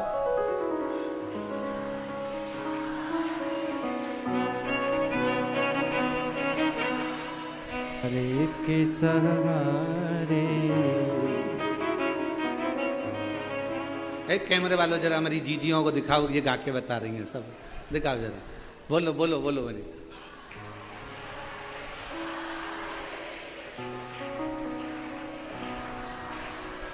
बस यही हार स्नेह में, प्रेम में, प्यार में होती। यही तुम्हारा प्यार, तुम्हारा प्रेम, और प्यार प्रेम जीतने के लिए कभी नहीं, हारने के लिए होना चाहिए। कोई बात नहीं,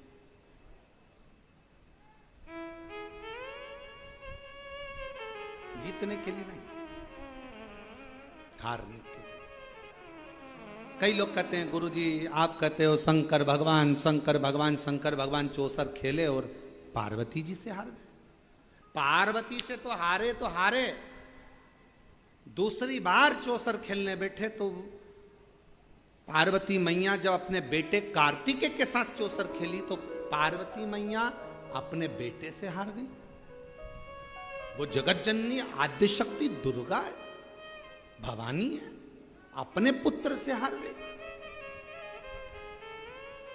कभी कभी मां और बाप अपने बच्चे के साथ अगर कोई चौसर गेम कोई खेलने बैठती हैं तो जान करके हारती हैं। इसको जिता दो, इसको जिताओ, क्योंकि माँ बाप अपने बच्चों से प्रेम करते हैं, प्यार करते हैं। ये जीते, ये जीते।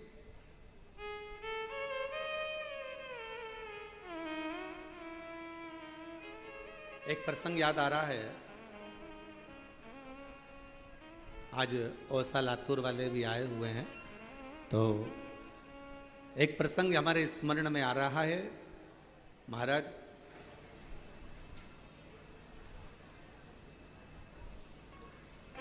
जबलपुर की कोर्ट में एक बाप और एक बेटा,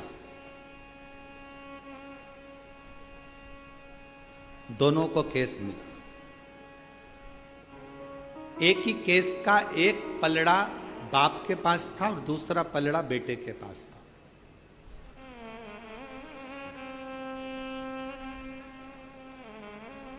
हाई कोर्ट का केस था।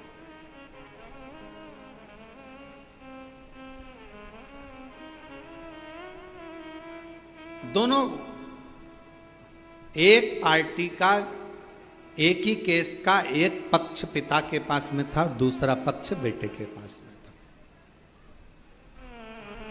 बात चलती रही, बहस चलती रही, सुनवाइयां होती रहीं, पेशियां चलती रही। समय निकल गया, निर्णय का दिन आया और निर्णय के दिन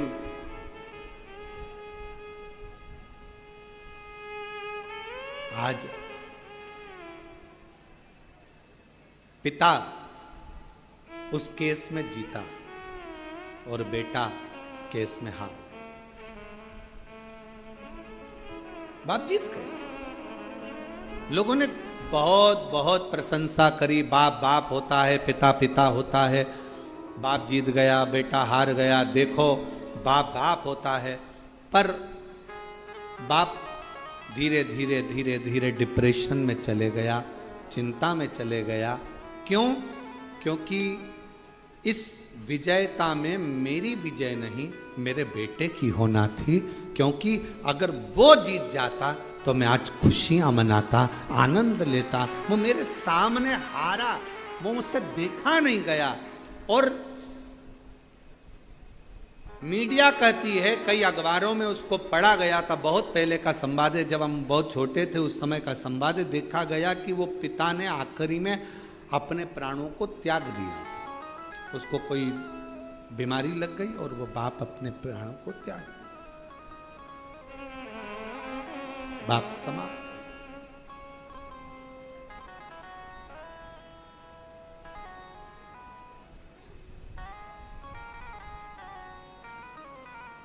पूछा क्यों? बेटा हार गया, बाप को चिंता लग गई। चिंता, जीतना चाहिए। मेरे शंकर भगवान माता पार्वती जी से हार रहे हैं, शर्त लगी थी, क्या लगाओगे? इस चौसर में शिव जी ने कह दिया था अपना सर्प। पार्वती जी कही क्या करूंगी इसका, शर्त में तो कुछ अच्छी चीज लगाओ जिसको मैं रख सकूं। शंकर भगवान ने कहा अपना डमरू। पार्वती जी बोली वो भी किसी काम का नहीं है। घर में कोई बच्चा ढोलक बजाए ना तो लोग कह देते हैं बहुत अच्छा बजा रहा है। घर में कोई बंसी बजाए तो भी कह देते हैं छोटा सा बच्चा अच्छा बजा रहा है। कोई वाद्ययंत्र बजाए तो लोग कह देते हैं अच्छा बजा रहा है। और घर में छोटा सा बच्चा और डमरू पकड़ा दो, डम डम डम डम डम डम डम लगा लगा लगा लगा बजाते जा बजाते जा। आखिरी में घर की मम्मी निकल के आके चुप, पागल हो गया है? सुबह से लेकर शाम तक कौन ने दिया इसको डमरू? और माँ ने डमरू उठा के अलमारी के ऊपर, अब मत देना इसको, सुबह से प्राण खा गया। डम डम डम डम डम डम डम डम डम।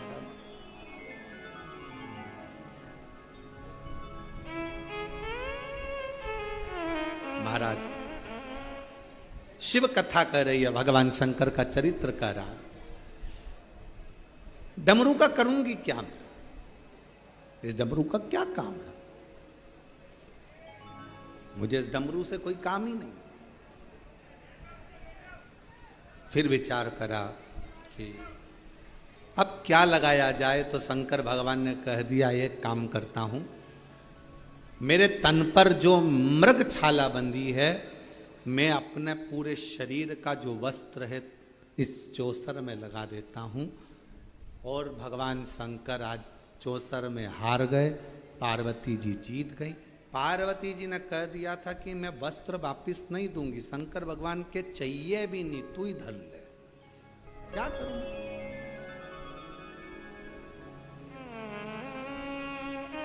रख ले प्रभा। हारते से ही, जैसे ही हारते से ही पार्वती जी ने पूरे वस्त्र ले लिए और शंकर भगवान नग्न वेशधारी हो।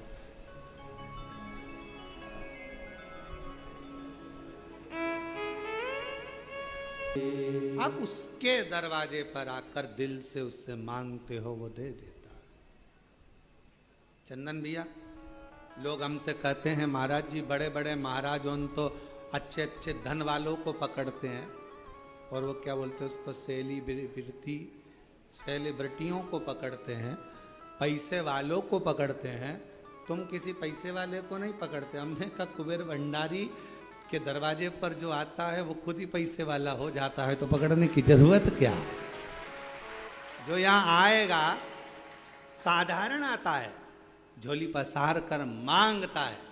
एक दिन वो भी जब करोड़पति बन जाता है, धनपति बन जाता है, बाबा मेरा कुबेरेश्वर बाबा किसी को खाली नहीं भेजता। 3 महीना में वो कहते हैं ना, नर्मदा जी की परिक्रमा कितने दिन में होती है पैदल पैदल, तो 3 साल 3 महीना 13 दिन में नर्मदा जी की पैदल परिक्रमा होती है, जो हम पूर्व में कर चुके हैं। 3 साल 3 महीना 13 दिन में नर्मदा जी की परिक्रमा पैदल होती है। उसी तरह जो कुबेरेश्वर बाबा के इस 12 ज्योतिर्लिंग के मध्य बिंदु कुबेरेश्वर धाम में आता है, सब कुछ भूल जाओ, 3 साल भी भूल जाओ, सब भूलो, केवल 3 महीना। और फिर वही बात, 13 दिन भी जाने दो, तुम तो बस 3 महीना बाबा से अगर दिल से अगर आपने आकर सेवा करी है, हृदय से उसको भजा है, दिखावे से नहीं। आते ढेर आते हैं, तो 24 घंटे भक्त आते हैं, 24 घंटे। रात में आते, सुबह आते, दिन में आते, रात भर आते, 24 घंटे आते हैं।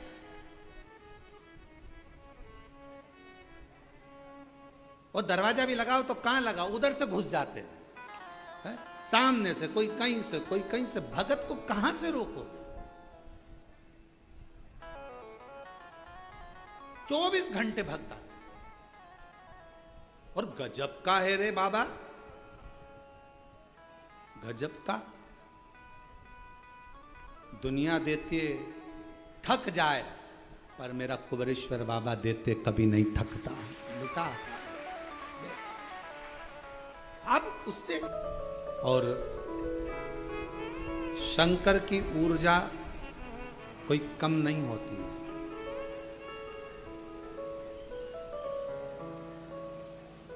शिव ऊर्जा थोड़ी सी भी कम नहीं होती। एक कथा हमने बहुत पहले श्रवण कराई थी, आपके स्मरण में होगा।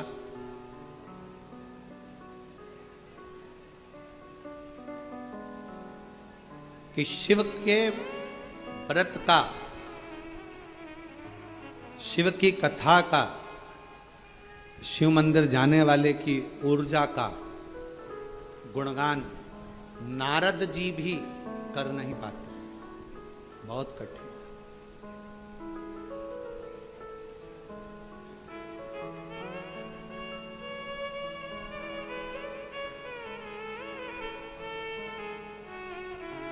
शिव कथा कर, कार्तिकेय जी के पिता का स्वरूप देखा, नेत्रों में जल भरा कार्तिकेय जी को, षडानंद कार्तिकेय को।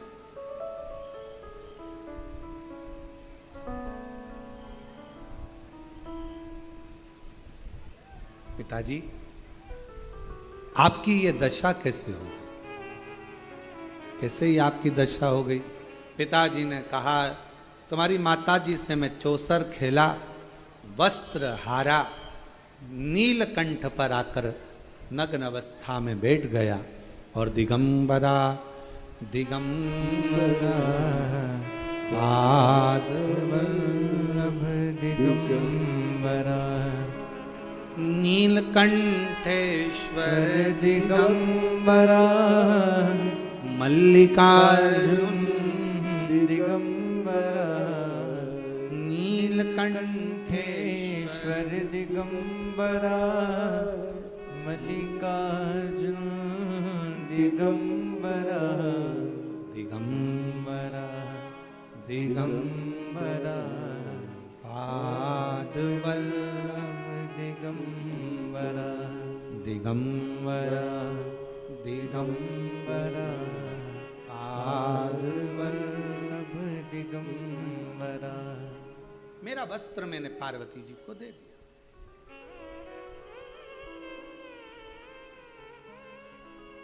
मांग लेते आप पिताजी।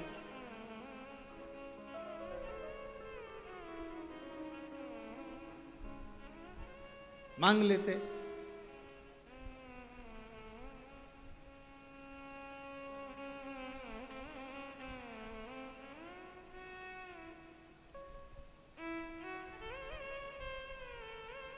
शंकर भगवान बोले क्या मांगू मैं तुम्हारी माता से, क्या मांगू? दूल्हा सज धज कर जब लड़की वाले के दरवाजे पर जाता है, लड़की वाला दरवाजे पर दूल्हे को सोने की चैन पिनाता है। बोलो बोलो, सही है कि गलत है?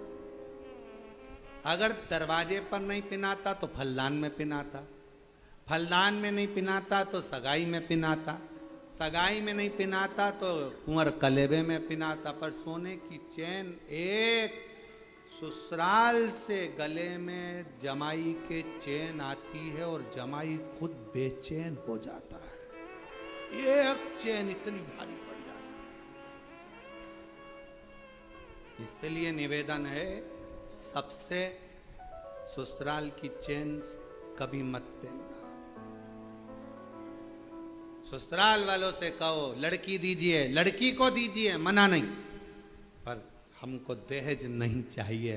आपने अपने कलेजे का टुकड़ा दे दिया, इससे ज्यादा कुछ नहीं, इससे ज्यादा क्या मांगे? आपके कलेजे का टुकड़ा मिल गया, इससे बड़ी दौलत क्या देगा बाप? एक पिता अपनी बेटी को क्या दे सकता?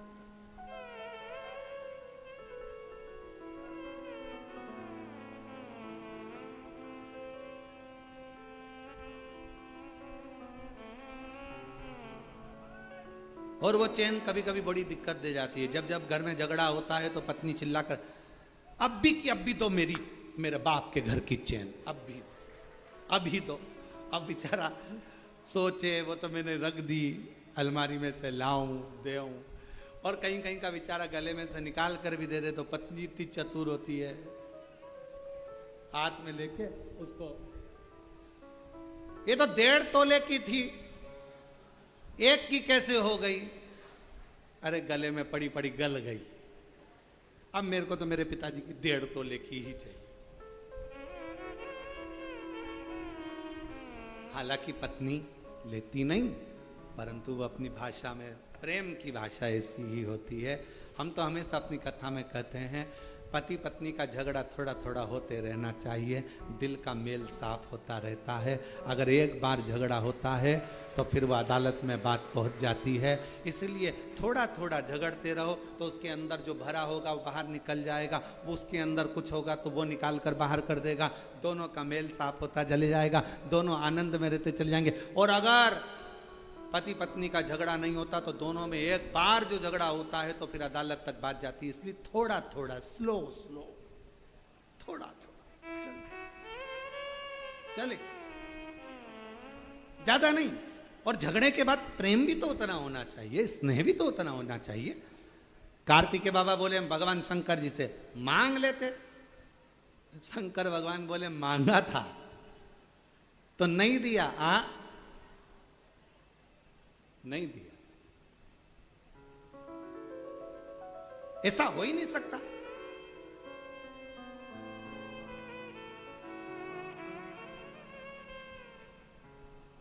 ऐसा हो ही नहीं सकता। कार्तिकेय जी पहुंच गए मां जगत जननी के पास। मैया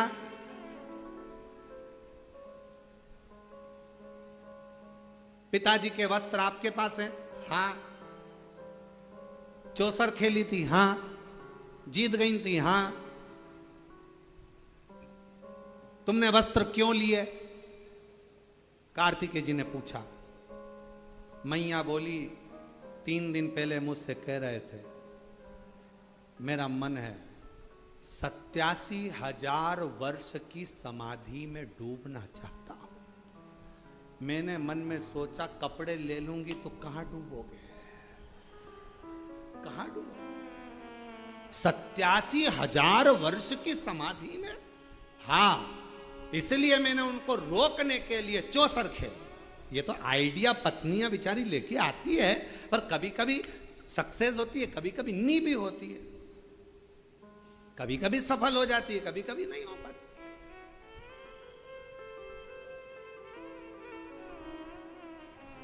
मैंने सोचा कि चौसर खेलूंगी, वस्त्र ले लूंगी, ये जाएंगे नहीं घर छोड़कर। मुझे क्या मालूम था वो तो नग्न वेश में भी चले गए।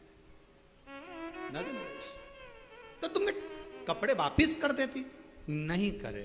मुझे मालूम था ये चले जाएंगे।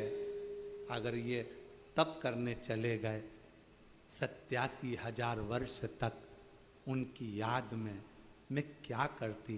कम से कम उनके कपड़ों को देखकर, हृदय से लगाकर प्रेम तो कर। ये वात्सल्यता शिव की और पार्वती की है, शंकर पार्वती जी की ये वात्सल्यता।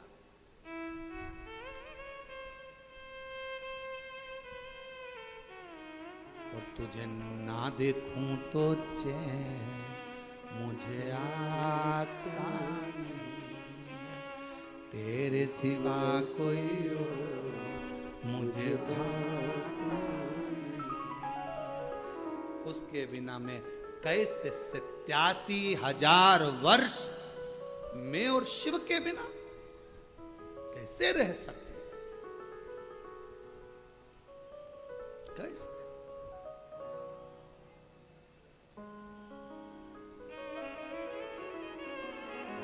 मैंने वस्त्र ले लिया।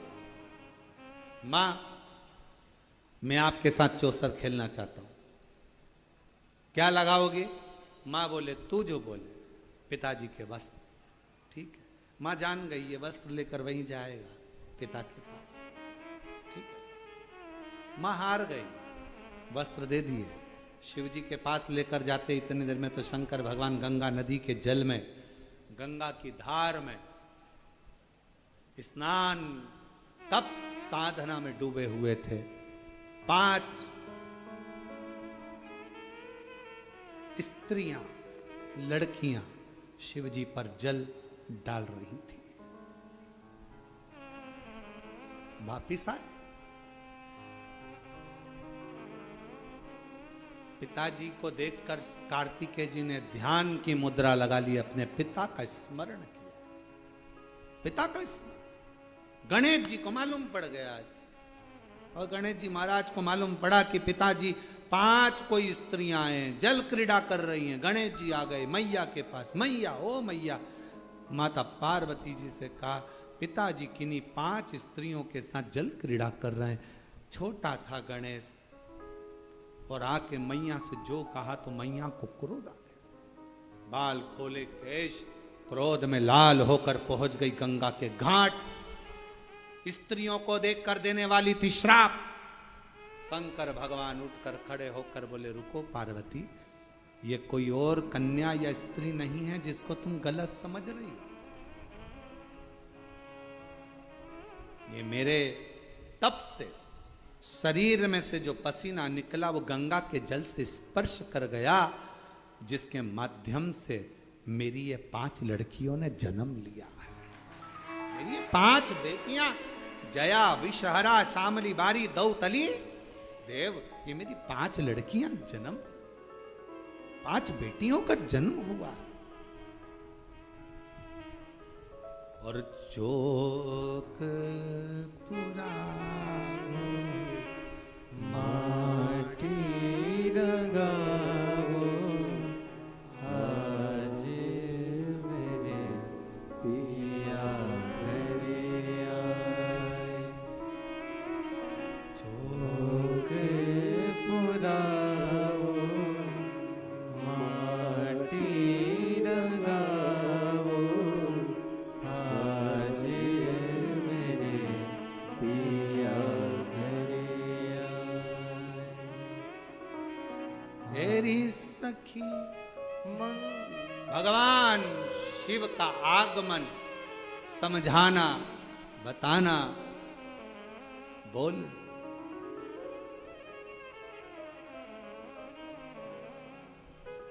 और छिम छिम बरसे अमृत धार, लिया बेटी ने अवतार, कैलाश पर्वत ते बाजे खुशियाँ पानी छिम छिम बरसे अमृत धार, लिया बेटी ने अवतार कैलाश पर्वत। शिव जी ने पार्वती को रोका, श्राप मत दीजिए। कई बार हम गलत सोच लेते हैं,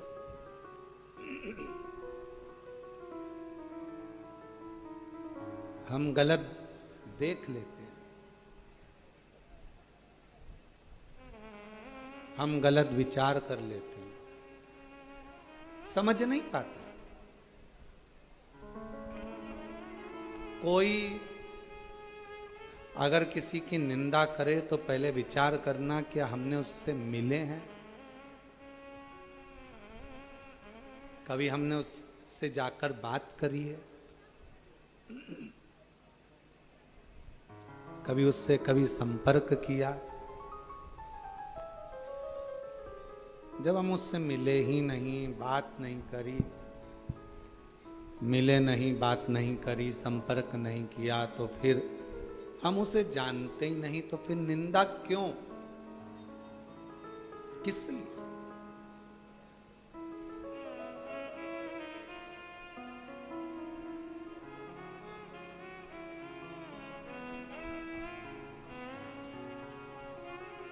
कई माताएं कह देती है मेरी बहू को उसकी मां सिखा रही है।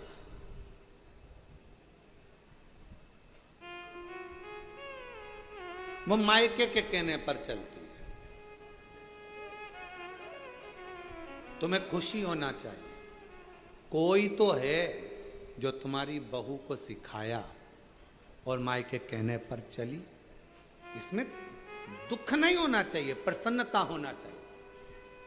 जब बहू अपने मायके के कहने पर चल रही है तो एक ना एक दिन तुम्हारे कहने पर भी जरूर चलेगी, इसमें दुख नहीं होना चाहिए।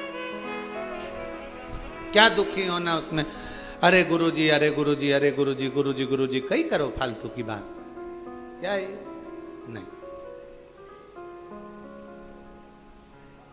खैर हमारे पास तो कोई आकर बोलता भी नहीं कि गुरुजी ऐसा या गुरुजी वैसा, क्योंकि ये शिव महापुराण की कथा जब पहले नहीं होती थी, उससे पहले घरों में सास बहू के झगड़े ज्यादा होते थे। जब से शिव पुराण घरों घर में हो रही है तब से बहू और सास के झगड़े कम हो गए, क्योंकि इनको फुर्सत ही नहीं है। टीवी के सामने दोपहर 2 बजे से 5 बजे तक बैठी रहती हैं और बहू फिरी भी इसी टाइम होती है, झगड़ा का मौका भी इसी टाइम मिलता है, तो सब अपने अपने कमरों में व्यस्त हो जाते हैं, तो झगड़ा खत्म हो जाता। क्या सोचना उसमें, क्या विचार करना? और आधी से ज्यादा सास तो कथा में चली जाती है, पंडाल में कथा सुनी, भजन करा, स्मरण करा, नाम जाप जपा, चल दिया। क्या सोचना? और झगड़ा, फिर निवेदन है, एक पानी और एक तुम्हारा मन, ये दोनों एक जैसे हैं। पानी और मन दोनों एक जैसे। पानी को कितना भी गर्म कर लो, आखिरी में वो ठंडा हो ही जाता है, और मन से कितना भी गुस्सा कर लो, आखिरी में थोड़ी देर बाद वो ठंडा हो ही जाता है। दोनों एक जैसे। इसलिए निवेदन है, कभी भी दूसरे की लड़ाई में बीच में कभी मत बोलना।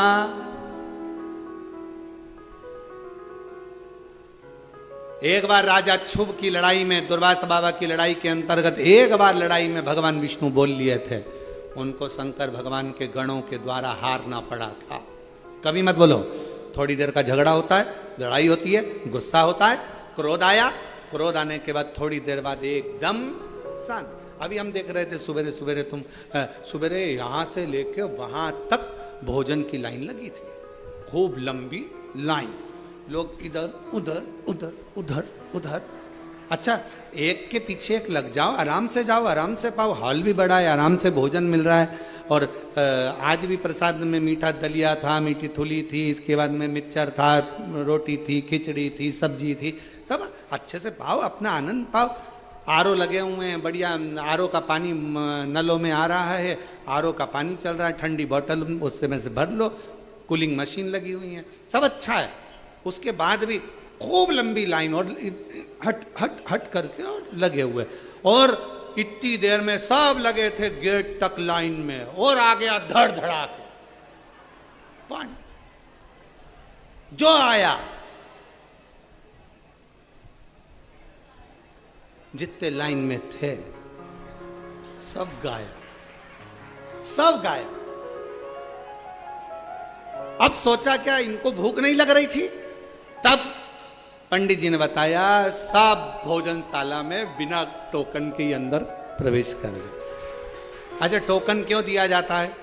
टोकन देने का कारण क्या होता है? भोजन तो निःशुल्क रहता है, टोकन क्यों देते हैं? जिससे आप लोग आराम से धीरे धीरे लाइन से, कोई गिरे नहीं, पड़े नहीं, किसी को ठोकर ना लगे, कोई को तकलीफ ना हो, इसलिए देते कि आप आराम से जाओ, आराम से पाओ, आराम से आनंद लो।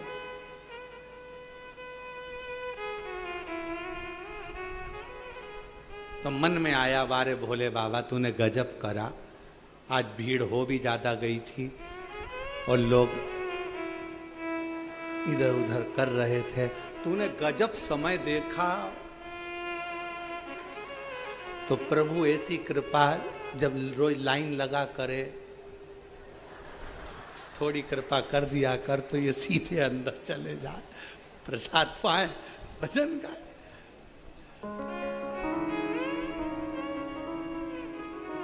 और हमारे दरवाजे के पास में दो माताएं बैठी थी, ना जाने कहाँ से आई हुई थी, हम तो पूछे नहीं उनसे, पर आवाज पूरी पूरी आ रही थी, अरे भाई मेरा लोटा कोई ले गई,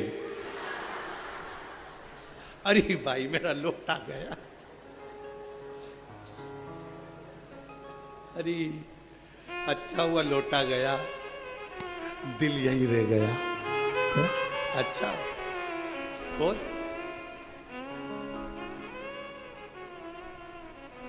सबने अपना अपना बैग उठाया, सामान उठाया, आश्रम की जो कालीन थे वो गीले होते रहे, किसी ने नहीं उठाया क्योंकि आश्रम का था। अंदर गीले हो रहे, कौन उठाए? अपना है क्या? बस इसी सब भेद अपने को हटाना है। सबसे पहले अपने बाप का घर देखना है, उसको संभालना है, उसको समझो। फिर मैं निवेदन करूं आप लोगों से, शिव जी के मंदिर में कभी भी आप अपने आसपास के मंदिर में जाओ, वहां दिल लेकर जाओ, दिखावे का नहीं, दिखावा थोड़े क्षण का नहीं करना है, दिल दिल। ये पत्र जितने आते हैं ये सब दिल के। एक और पत्र अच्छा है, पढ़ो, सुन लो। मेरा नाम कविता भार्गव है, राजेंद्र जी भार्गव। मैं कोटा बारात जिले की छबड़ा से हूं। बस मैं इतना जानती हूं कि सीहोर के कंकर शंकर की पूजा का फल मिलता है।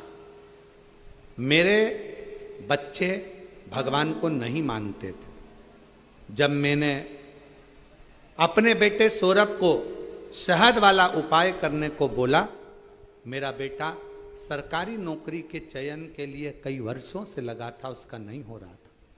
मैंने अपने बेटे से बोला कि एक बार तू शहद का प्रयोग कर, शिवजी के मंदिर में जा, झाड़ू पोछा कर, सेवा कर। मेरा बेटा भी अब शंकर को मानने लगा, क्योंकि इतने सालों से बेटे की सरकारी नौकरी नहीं लगी। शिव जी की प्रार्थना कर कर आज मेरा बेटा CHO नर्सिंग ऑफिसर के पद पर सरकारी नौकरी नियुक्त हो गई। मैं बाबा को यहाँ प्रणाम करने आई हूँ, नमन करने आई हूँ। कहीं बैठी हो तो आ सकते। एक पत्र और अच्छा है, देखिए। मेरा नाम प्रिया श्रीवास्तव है। मैं जिला जबलपुर, तहसील सीहोरा, जबलपुर के पास में भी एक सीहोरा है। जब नया नया लोग सीहोर सर्च करते थे तो यहां आने की जगह जबलपुर सीहोरा चले जाते थे। कोई बात नहीं, दादा सोए जा घर, पांव पसारे वाह घर। ठीक है। मेरे पिताजी और मेरे भाई कहीं बैठी हो तो आ सकती हैं। तहसील सिहोरा की रहने वाली हूँ। मेरे पिताजी और मेरे भाई दोनों कोरोना काल में शांत हो गए। मेरे पिताजी भी चले गए, मेरा भाई भी चले गए। उनके जाने के बाद लोगों का बर्ताव बहुत बुरा था। हम माँ बेटी के साथ गुरुजी, मैं और मेरी माँ किराए के मकान में रहती। गुरुजी किराए के मकान में रहते हुए भी बहुत सी बातें सुनना पड़ती। गुरुजी पिता जी सरकारी नौकरी में थे। 2016 में उन्होंने एक प्लाट खरीद लिया था जो पड़ा हुआ था, फिर वो रिटायरमेंट हो गए और चले गए। गुरुदेव भाई भी चले गया, पिता भी चले गए, दोनों माँ बेटी कैसे जीवन जी। बहुत तकलीफ में थे। पहली बार किसी के कहने पर टीवी पर आपकी कथा चैनल बदलते बदलते आस्था चैनल पर आए। आपकी कथा चल रही थी, तब आप कुछ लोगों के पत्र पढ़ रहे थे। उन पत्रों को सुनकर मन में भाव जाग गया कि एक बार बाबा के मंदिर जाना चालू करती हूँ, कुबेरेश्वर धाम जाऊंगी, वहां पर जा